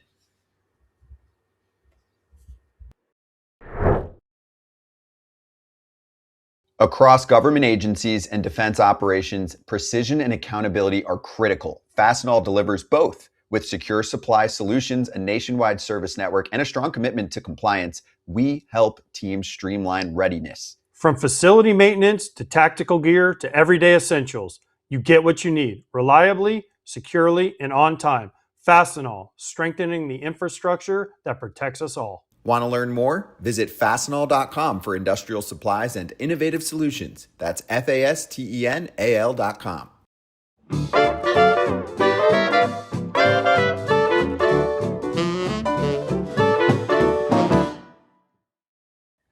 You know, AJ, the Brewers do have a back-to-back champ for manager of the year, but also for executive of the year. And you're sitting next to the great Matt Arnold right now. I know, that's what I was going to get on him about. I didn't even know that he won those awards until I pulled up his wiki page. So I thought that he'd be like Murph, carrying the awards around with him everywhere, but he doesn't even have a quarter zip on. So how can we expect him to win a third one? It's tough, man. I mean, if you got, is that the quarter? You got to wear the quarter zip to get an award? I don't know. No, you got to be a GM. You have to wear a quarter yeah, zip. I got plenty. I got a bunch of those. Coming on no, today, so I got plenty of those. It's a little warmer today. I don't know. I was trying to go with something a little thinner, but I don't know. Sportier? Yeah, a little sportier. I'm not in shape. I'm not sporty. No, I mean that's not. I am not an athlete. No, I try, but no. You're little looking pickleball. In shape. Little Are you pickleball. in the best shape of your life? No. Most people come into camp in the best shape of their life. I'm probably in the worst shape of my life, but no, I'm doing all right. But yeah, we play a little pickleball with the guys, and who are the guys? Staff, coaches, front office. I call like our front office group is kind of the G League a little bit, like when we play together, and then we get the coaches involved, and that's the NBA. So we have those guys are really good. Who's the best? Oh man, probably somewhere between Matt Erickson and Jason Lane. Those guys are both exceptional. So, and I love playing with them. They keep you humble. Laner's really good, lefty with thunder. It's good. He's really good. Are you a blue bit over the net guy, or are you I got a little hammer, but it's a mixed bag. I'm not consistent enough. Like those guys are really good, and I just love to play. It's like wiffle ball. It's just so much fun. And it's way better than being on a treadmill. So I love it. Murph calls you guys the Ivory Tower. Is that a derogative term that you prefer not to use? Or is your pickleball name the Ivory Tower? I don't have any pickleball name, but no, I don't look. I mean, I think it's Murph has all kinds of nicknames for everybody, and usually they have a double meaning, so that can be fun depending on what he's saying, and maybe there's an underlying meaning to things. But no, he's got nicknames for all of us, man, and he comes at you, and he wants to keep you humble. I think that's the most important thing with Murph is coming to work every day, working hard, being about the team, and all the great things that he brings, and I love working with him. By the way, is that why you weren't at his award when he got the second manager? Were you too busy A, playing pickleball, no, or B, accepting your aword? Okay, none of that. So last year, if you remember the year before, I gave the speech to announce his award. This year we had all those cancellations with the weather. So like all of our flights got canceled going to New Milwaukee. York. They don't cancel flights. I mean, they canceled all of our flights going in and out of New York. So it was a mess. PJ? I'm not going that good, man. We got Come on. we got to win a few more games to get there. But 97 wins last year. Yeah, it was okay. We had a good year. You didn't want to hear my speech. Is that what happened? I would love to hear your speech always. Yeah. Okay. I would always. You didn't show up this year. You missed it. I tried. I had flights booked and everything. We were going to go, but we didn't. Do we need to call Mr. Antanasio and figure out the PJ situation? You can make that phone call. I'm good. No, the show was streaming on Foul Territory Live, so he was able to catch it there. No big deal. It was. Matt, I watched. Yeah, so there you go. We provided the live stream. Question for you, just because AJ mentioned it and joked about it. I don't think I've ever asked a front office exec this. What are your thoughts on best shape of his life? When you hear that, when you see that in an article, what does it mean to you? And how often does that actually mean anything in the grand scheme? Obviously, you want your players to be in shape. Yeah. But best shape of your life, first couple weeks of camp seems to be kind of a running joke these days. Sure. Yeah, it's funny. Like I think back in the day, you heard it all the time. Guys would come in and say, hey, I'm in the best shape of my life. I think now we can actually measure a little bit more of that, and so guys are coming in with intake and the physical process, and so you can kind of get a better sense of what that looks like from guys coming in. So if they say they're in the best shape of their life, you can actually tell if they are, because we try to get baselines on guys coming in and out of camp. But I'm certainly not at that point. But I got work to do. I got work to do. Intake too? No, nobody wants to see that. Is your intake, you get on the scale with the little handles? No. And it gives you your body mass. Kind of a wagyu, a little marbled meat. I don't know. It's not. You don't want front office. It usually tastes the best. You don't want. And it's the most it's expensive. Delicious. We're delicious. And it's the most expensive. That's right. You guys had an interesting offseason, and you're in charge of what happens. How hard is it to trade a Freddy Peralta? How hard is it to trade Durbin? How hard are these moves to make? And how far in front of things do you have to stay as the Milwaukee Brewers to win 97 games again like you guys did last year. Yeah, really tough. I mean, you move guys like that mean a lot to the franchise, mean a lot to the room.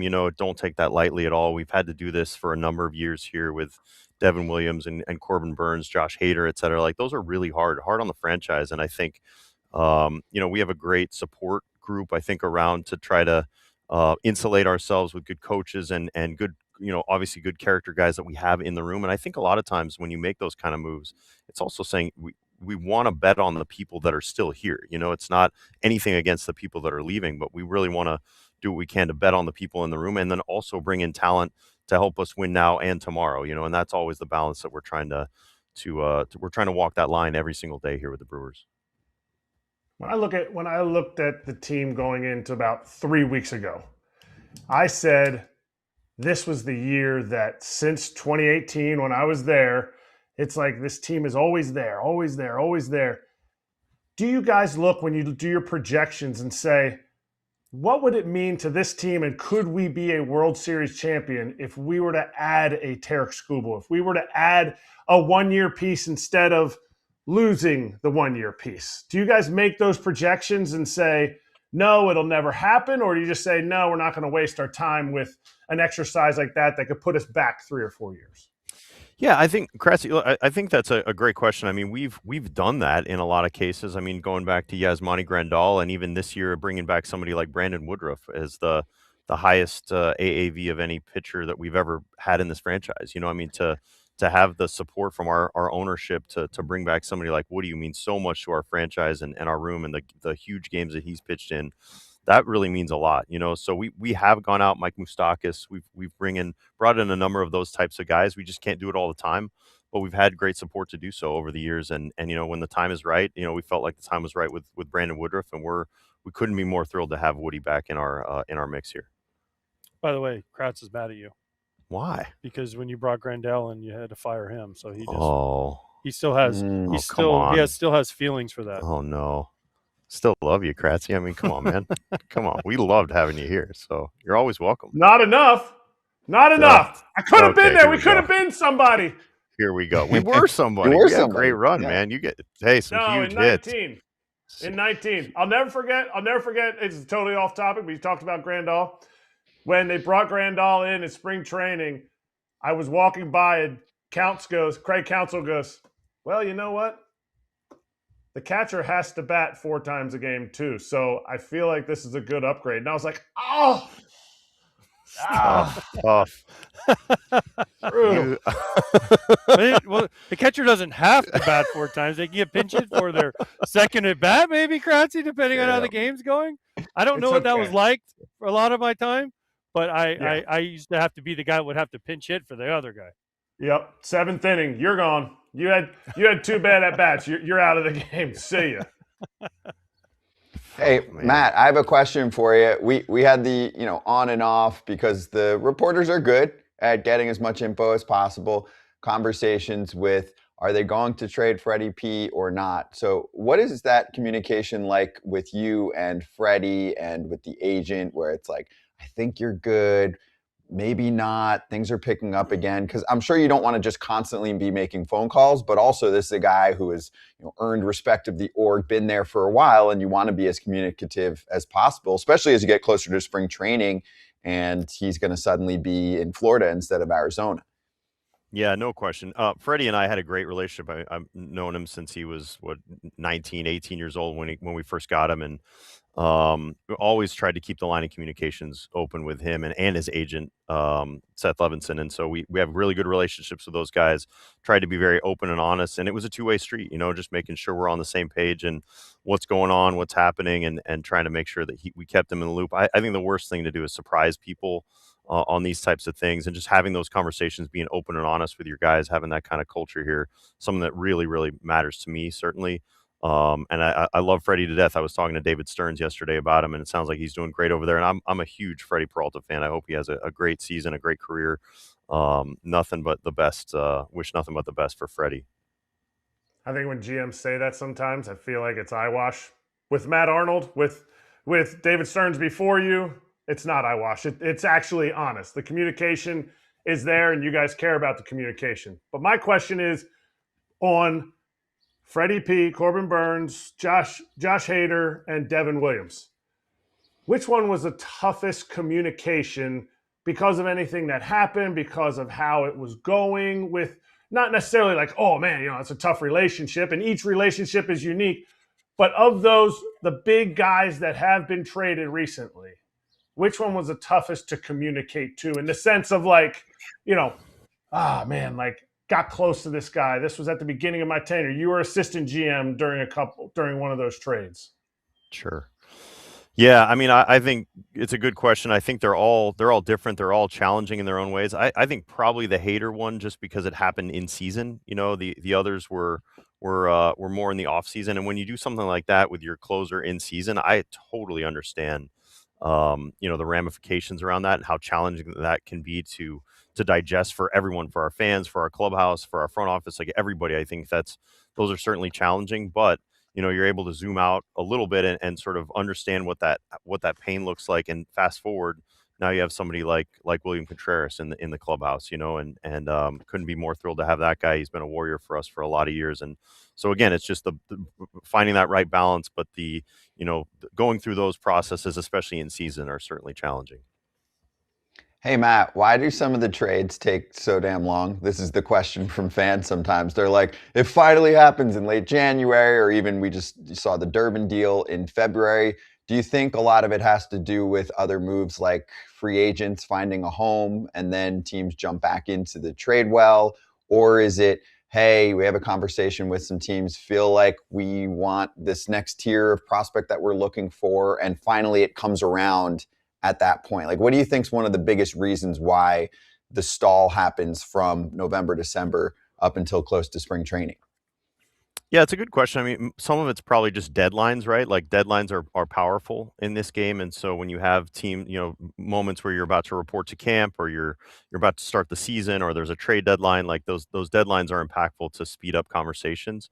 But ultimately, they're all different and unique, and you're always one phone call away. You can feel like you're far apart, and then, one phone call can change that, and then, so you're layering in that conversation you're having with the other team, but then at the same time, you're also talking to the rest of the market and seeing what happens, and things can emerge. Maybe there's an injury, or there's a situation where somebody else makes a trade and there's a need there, and somebody else emerges that was in the mix that you didn't anticipate, and you just want to be thorough, and so I don't know if you don't want to miss out on anything and move too fast, but you don't want to move too slow and also miss out on something either. So it's just trying to find that right balance and do what's best really for both sides. I think when you make a trade, whether it's a Durbin trade or a Freddy Peralta trade, like hopefully it works out for both sides. I think they're getting good players.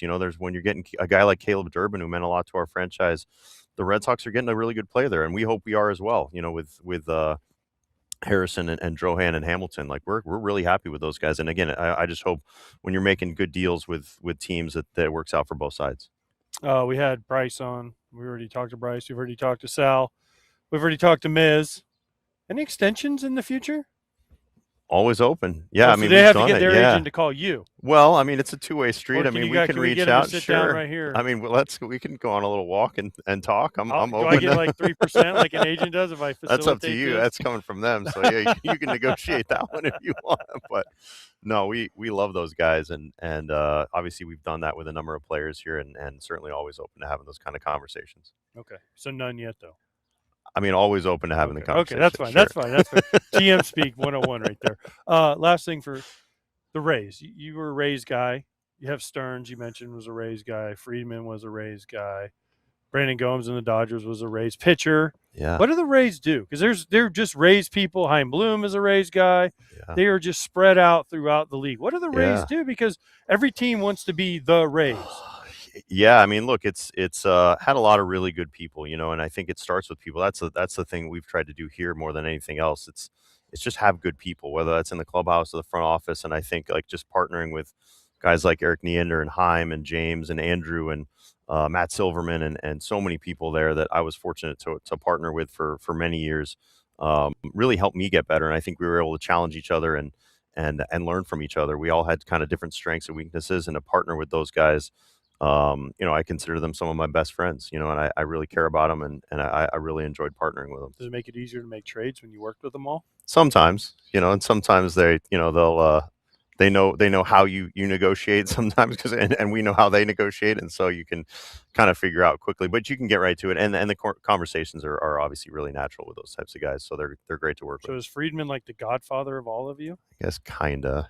I mean, I don't know if don't tell him that, but well, we had him on the other day, so we've already great. cleared him. Yeah, through. he's great. Yeah, he's kind of graduated in the clouds now. He's like doing stuff for the Lakers, and I don't know. He didn't come to media day. Like, I don't know. He's a little big time. I don't know. He's changed a little bit. Yeah, I've shared this with him. This is not. Yeah, but when you win 3 World Series, I get it. back to back, I get it. Yeah. Plus, I'm not bringing up the series with y'all last year, so we'll just skip that. He has a little bit of sure clout right now. A little bit. Yeah, he does. Wait, and well deserved. He's great. He really is good.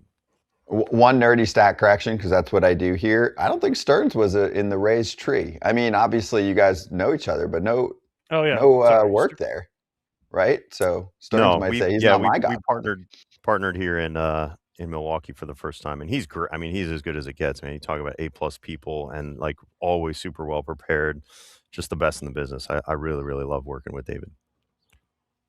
Well, Matt, awesome to catch up with you. Really appreciate the time. Thank you for joining us. Good luck this season. Thank you, guys. Appreciate you having me. Yeah, that's what he said. That's what he said. That's what he said. That's what he said. Deep breaths as we begin this one, okay? AJ commented on this story the other day, but there's a part 2 as to Arte Moreno calling winning not in the top 5 for fans based on this magic survey that nobody can find. I'm starting to think they grabbed 3 3-year-olds at a game one day and said, "Why are you here?" And they said, "We're here for the vibes, the ice cream, and the rally monkey." But in all seriousness, Arte Moreno really did say this, that winning is not among fans' top 5 priorities. Sam Blum is an excellent reporter, investigative reporter nationally, and also, of course, ends up having to do a lot of investigative work on Arte and the team here.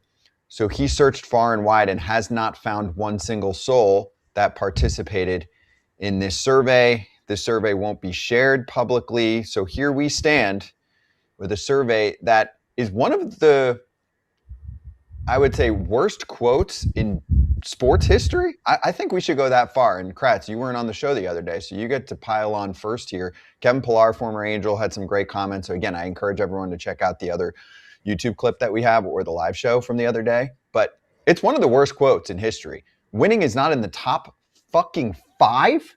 You've got to be kidding me. There's not one person that can look at that. It doesn't matter. It could be a family member. It could be someone that works for the league. It could be another owner. You name it. Not one person looks at that and says, yeah, I can see what he's saying there. I don't know. I mean, it is such an out-of-touch, off-base thing to say. Fan is short for fanatic. You want to go and see the team that you care about go and win the game that you're at. Like, is it an event? Absolutely. Do you make memories whether or not the team wins the game you go to if you save up to go to a game as a family? Yeah, absolutely. You make tons of memories. But ultimately, at the end of the year, you want to have your Angels Mike Trout jersey to wear in the playoffs. You want to see your team year in and year out in the playoffs. So winning is important, and it just feels like it's such an out-of-touch comment that even if he never did the survey and he just like asked people in his circle, whatever his circle is, they're just appeasing him. Like if he actually got this information from somebody else, they're just appeasing him and like, hey, it's okay. It's really tough until you get a salary cap. You know, that's what he leans on, is just this, we don't want to change the infrastructure. We don't want to do the things that it takes to win. And if you never do that, you're never going to win. AJ, if that was a real survey put out by a company that they paid money to, they got scammed.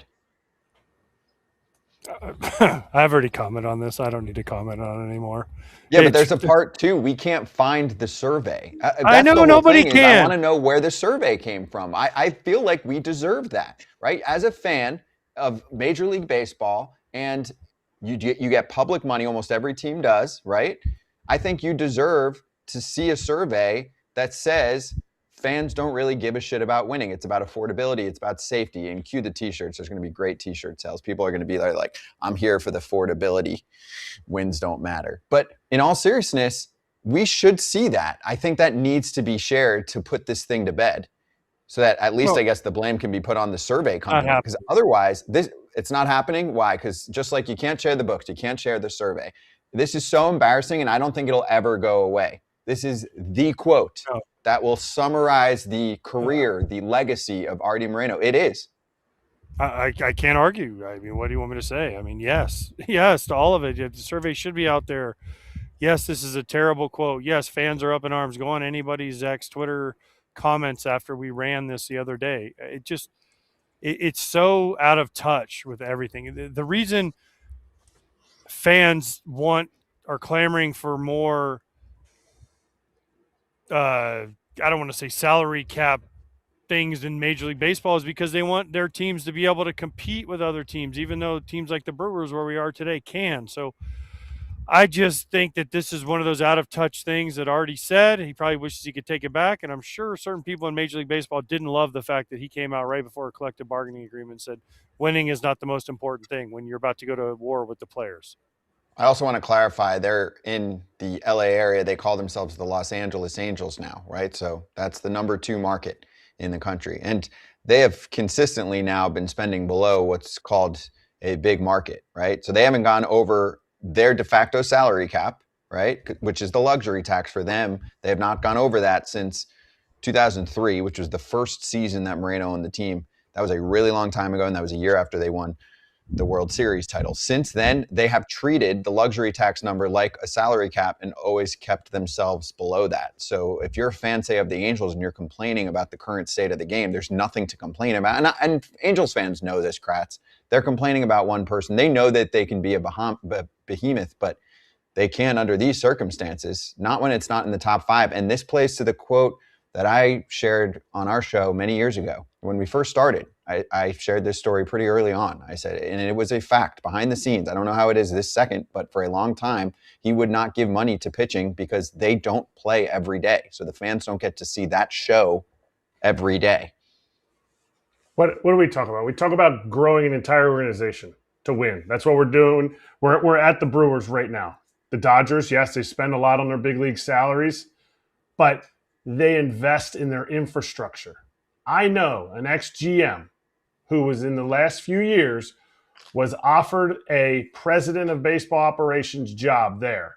And he said, okay, I have to lay out what I feel like it would take for this organization. And he had the opportunity to go under the hood, look at what was going on in the organization. I'm sure he wasn't the only one. And he said, look, you have to invest in the people in your organization. You have a lot invested different ways in the big league salaries, but he said the infrastructure, you have to pay your minor league coaches more so that they can have a positive life, so they can live on the money that they're given. You have to add more coaches. You have to add amenities for the players because the game is about the players. Artie came back to him and he said, I love what you do. I understand, like, this is what would make us better, but I'm out. We're not going to do that. That's not how we're going to invest our money. So it's not for me. Unfortunately for Angels fans, this is just going to continue to happen. And for him to say this, that winning isn't the most important thing, is slightly against the CBA. Like, there has to be a competitive aspect to a baseball team when you're part of a monopolistic league, because if you're not, then you're taking advantage of fans.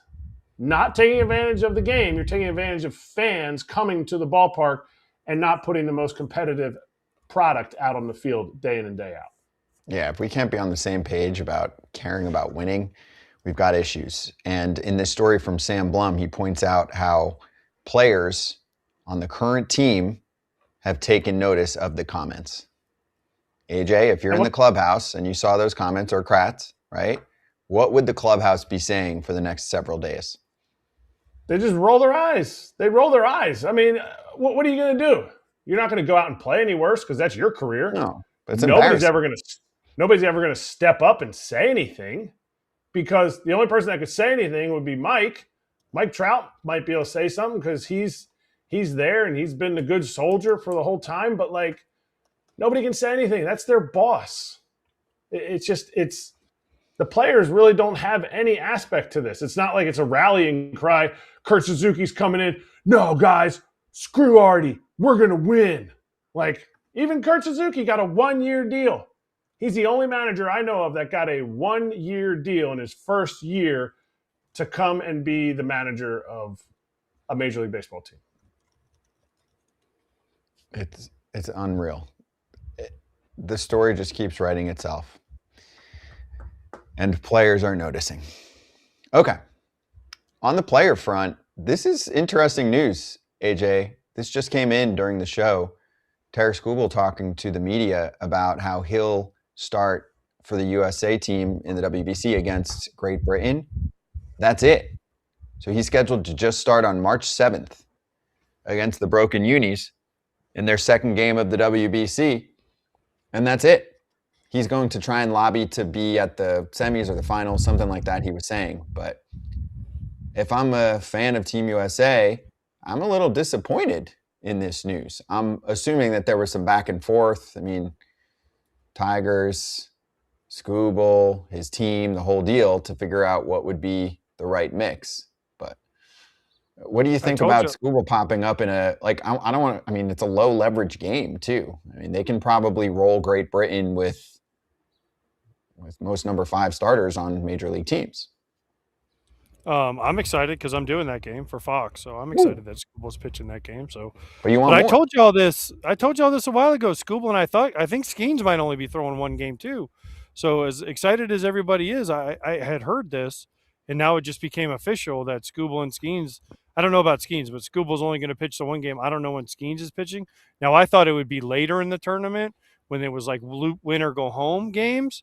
So to see him pitch this, but listen, at the end of the day, you guys don't like this. These are exhibitions, and they are still ramping up for the season with the Detroit Tigers. So Skubal wants to be there. It's his last year before free agency. He wants to win with the Tigers. The Tigers have made moves to help him win this year. At the end of the day, he has to be there for the Tigers.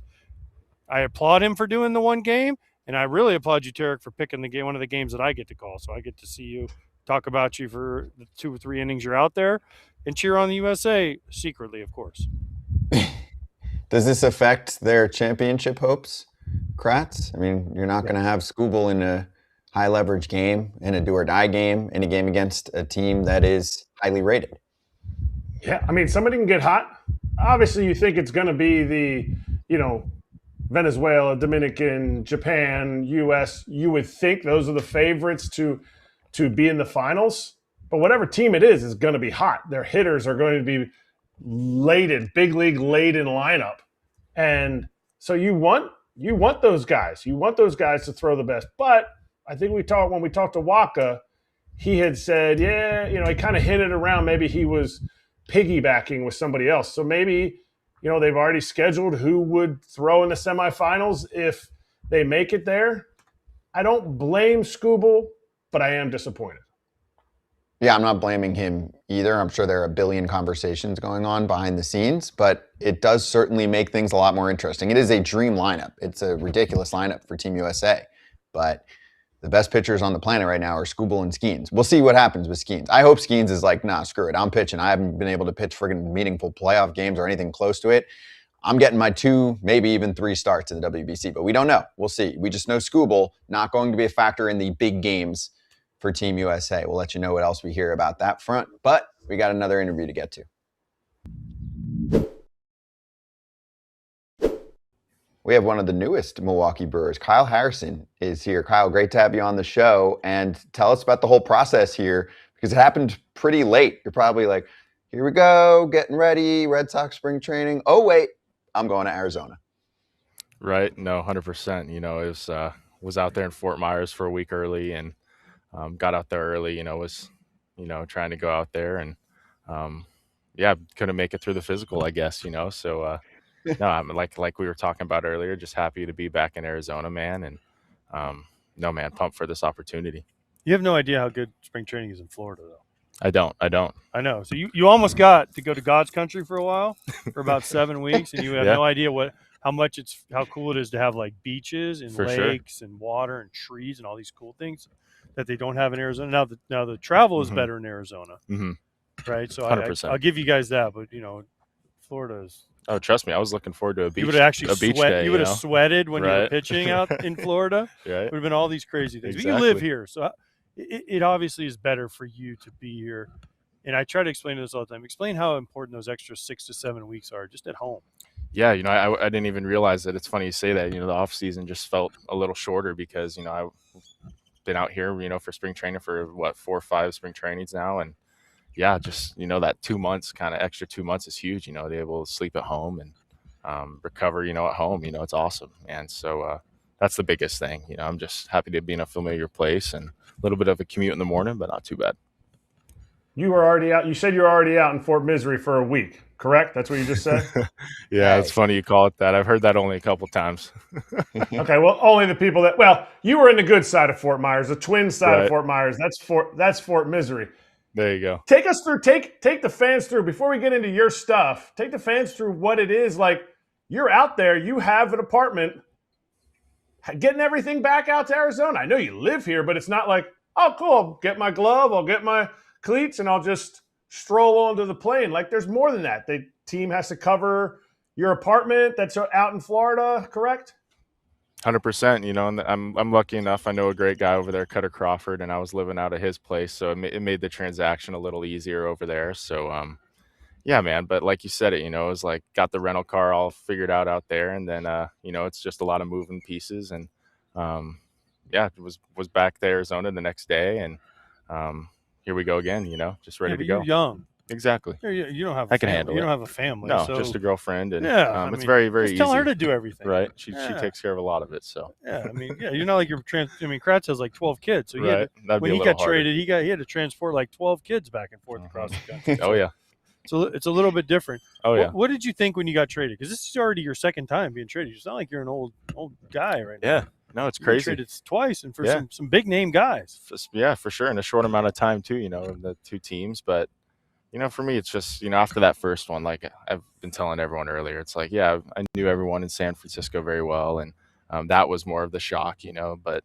Didn't really get my feet settled in Boston. So it's, once it happens once, man, I'm like, what, it's just baseball at the end of the day. And I'm ready to just get the ball and go compete, man. That's it.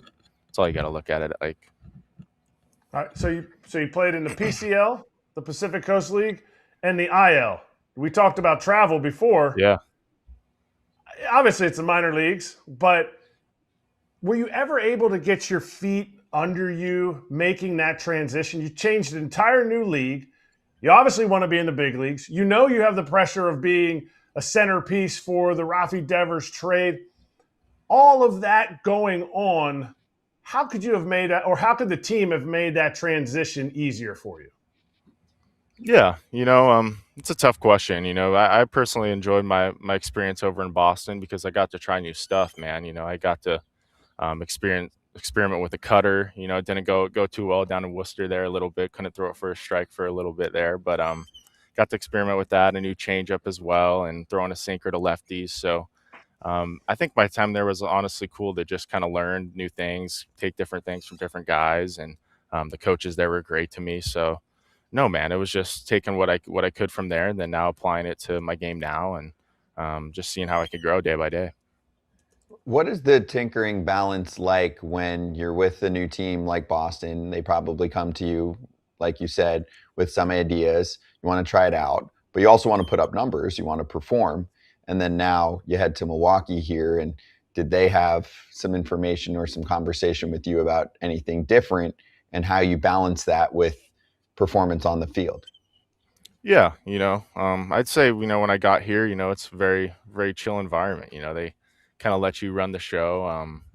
Hookie's out there watching you every day. He's on you during catch play and holding you accountable. So it's just been little talks here and there, worrying about the Arsenal stuff later as I get into games more and more. And no, man, it's just they instill a lot of confidence in you here. And I've sensed nothing but great things from these guys. And I'm just excited to get better each and every day here, man. It's a great organization, and I'm just happy to be here.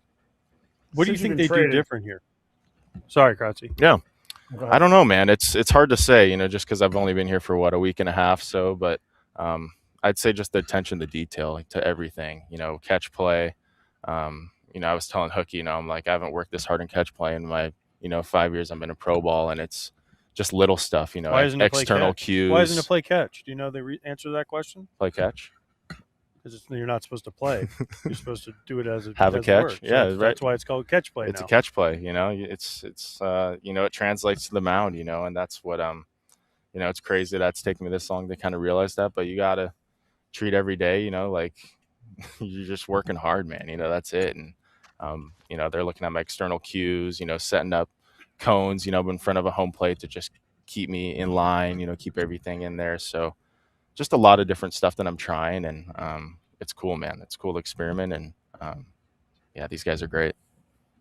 You haven't been there very long. What's the one thing you constantly keep hearing? You talked about catch play, you talked about the work, but what's the one thing that's a constant that you're hearing throughout, from Matt Arnold when he traded for you, to Murph, to Hookie, the pitching coach, all that stuff?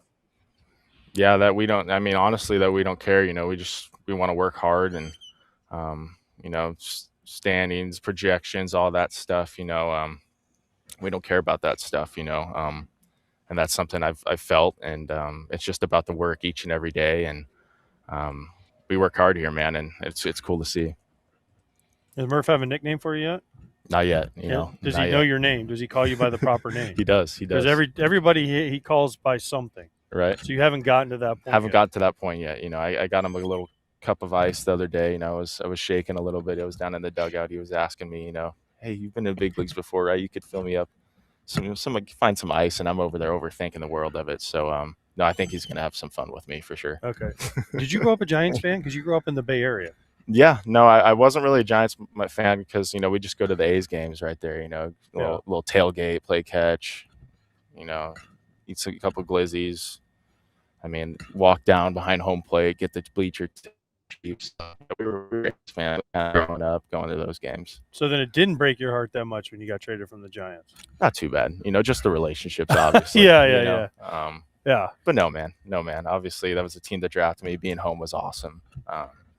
But no, man, that's, as you know, baseball season consumes you anyway, so it's baseball, man. Well, since you're A's fan, I was thinking if you were a Giants fan, your family could have talked about the legend that was me as a San Francisco Giant. Yeah, so I'm 100%, glad, 100%. since they did retire my jersey after. My dad was a Giants fan, I'll give you that. So yeah, for sure, so just make sure you remind him that you met a guy whose numbers are retired by the Giants. I will. I'll let him know. Hold up. And then you what? Hold up, real quick. While we're on that, because we don't talk to a ton of players that necessarily grew up in the area, and we're going to A's games. Did it break your heart when you saw that the team left and they're in Sacramento now? But obviously they're going to Vegas, and I don't think. Oh yeah, you did minor leagues. Last year too, Sacramento. So yeah, man. Definitely playing that last game there with the Giants. I didn't pitch in it, but that was my first time playing a game there in the dugout, and just standing up in that dugout, I was like looking up at the, second deck. It was only second deck. I was used to seeing third decks, and I'm like, yeah, I'm going to miss this place, man. This is where, I grew up going to games. My brother was the biggest Coco Crisp fan. So yeah, man, it was just an awesome spot, and for sure going to miss it. Then when you went to the Red Sox, didn't Coco Crisp get in a fight with the Red Sox when he was with the Red Sox or against the Red Sox? Which one was it? Which one was it? Yeah, I with can't remember. I think he was with the Red Sox. He went after James Shields, right? Yeah, with the Rays. Yeah. So when you became a Red Sox, were you like, I now put the same uniform on as Coco Crisp? Yeah, my brother definitely was probably hyped. I love it. You went to De La Salle High School? Yep. Disappointed my dad I didn't play football there. Yeah, man. I was going to say, what was it like going to a football school? It was, it was good, but baseball wasn't far behind. That's what I will say. Didn't they win like 400 games in a row in football? 100%. There was like a documentary on De La Salle football, right? Yep. When the Game Stands Tall, the movie that came out, like 2013, something like that. So there's some history there, and definitely wanted to have a summer, want to have a future in baseball, I felt like. So I had to, unfortunately not play football there, but couldn't run the veer anyway. So if you were a quarterback, would you have been like a drop back passer, you think? Yeah, I like to think I had an arm, but, we ran the veer. So, I wasn't fast enough, man. You couldn't do all the fakes and stuff? That wasn't my game. I was more of the drop back, a little quick. Lefty quarterbacks look weird. When do you throw in a game here? I want to say at the end of next week. I got a little bullpen today, live BP coming up soon. 2 ups, so we'll be in the game here soon, I think. Are you excited? I am. Good opportunity here, and just the guys are great. You know how many pitchers you use in a season. So we're stressing. You know, we're using a lot of guys. So, yeah, man, it takes a village to get to the postseason. When you face the Giants, well, I guess you play the Red Sox too. Will there be a little more adrenaline for which one? Maybe for the Giants or the Red Sox? I don't know personally. You know, I just think I think there's gonna be adrenaline every time I go out there, man. I think. No, but there'll be a little more spike for probably for the sure. Giants because they drafted you and traded Right. you first, right? Right. You were only a Red Sox for a short time, right? 100%. Yeah, you know, I have no bad feelings, but you know it as well as a player. You know, it's just you want to go and prove yourself anytime. You know, Show 'em that's what the they're best way to missing. say it, right? You know. Okay. 100%. I like that. Well, Kyle, we really appreciate the time. Great to see you. Yeah, welcome to Arizona, and we'll talk to you during the year. Yeah, it's good to be back. Thank you for having me guys on.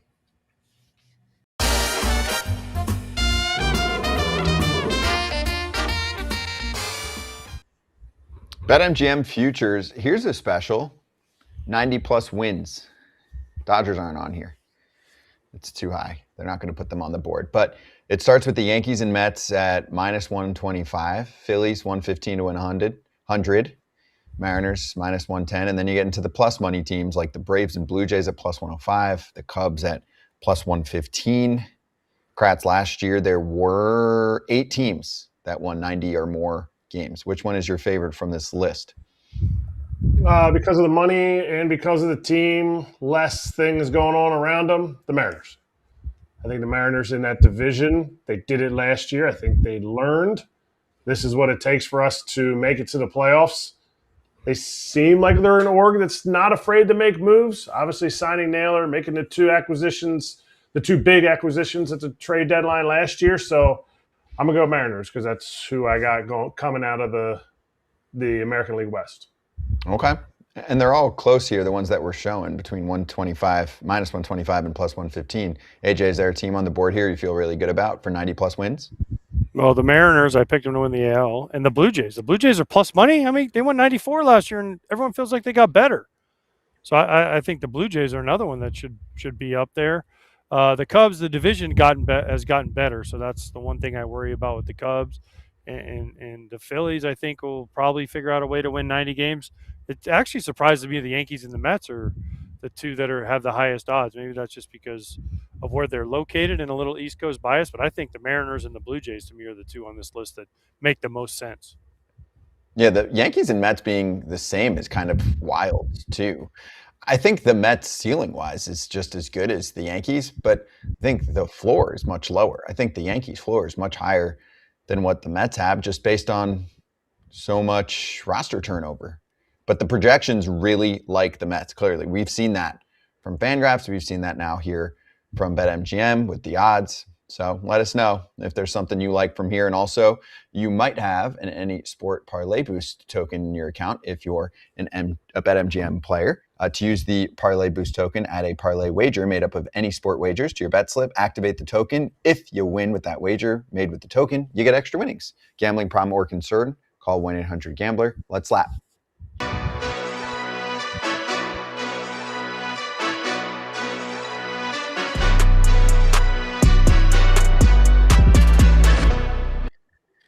So it's like 2-something in the morning, and I see John Heyman breaking.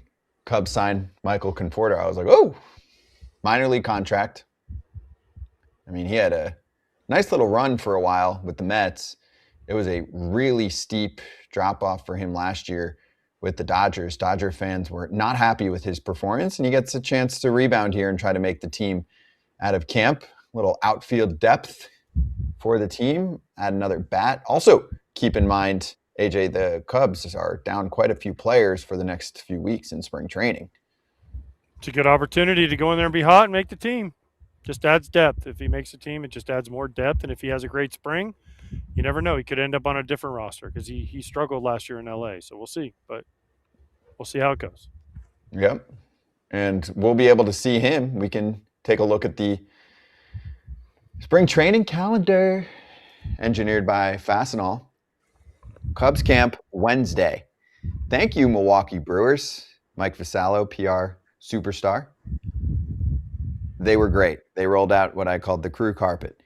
Reds on Tuesday. Yeah, after Cubs Wednesday, we do Diamondbacks and then Giants. Then we'll flip it over to the Florida camps. And many of you asking where we're going. It's on the screen. If you're listening to us, check it out. But we'll be at every camp besides the Yankees.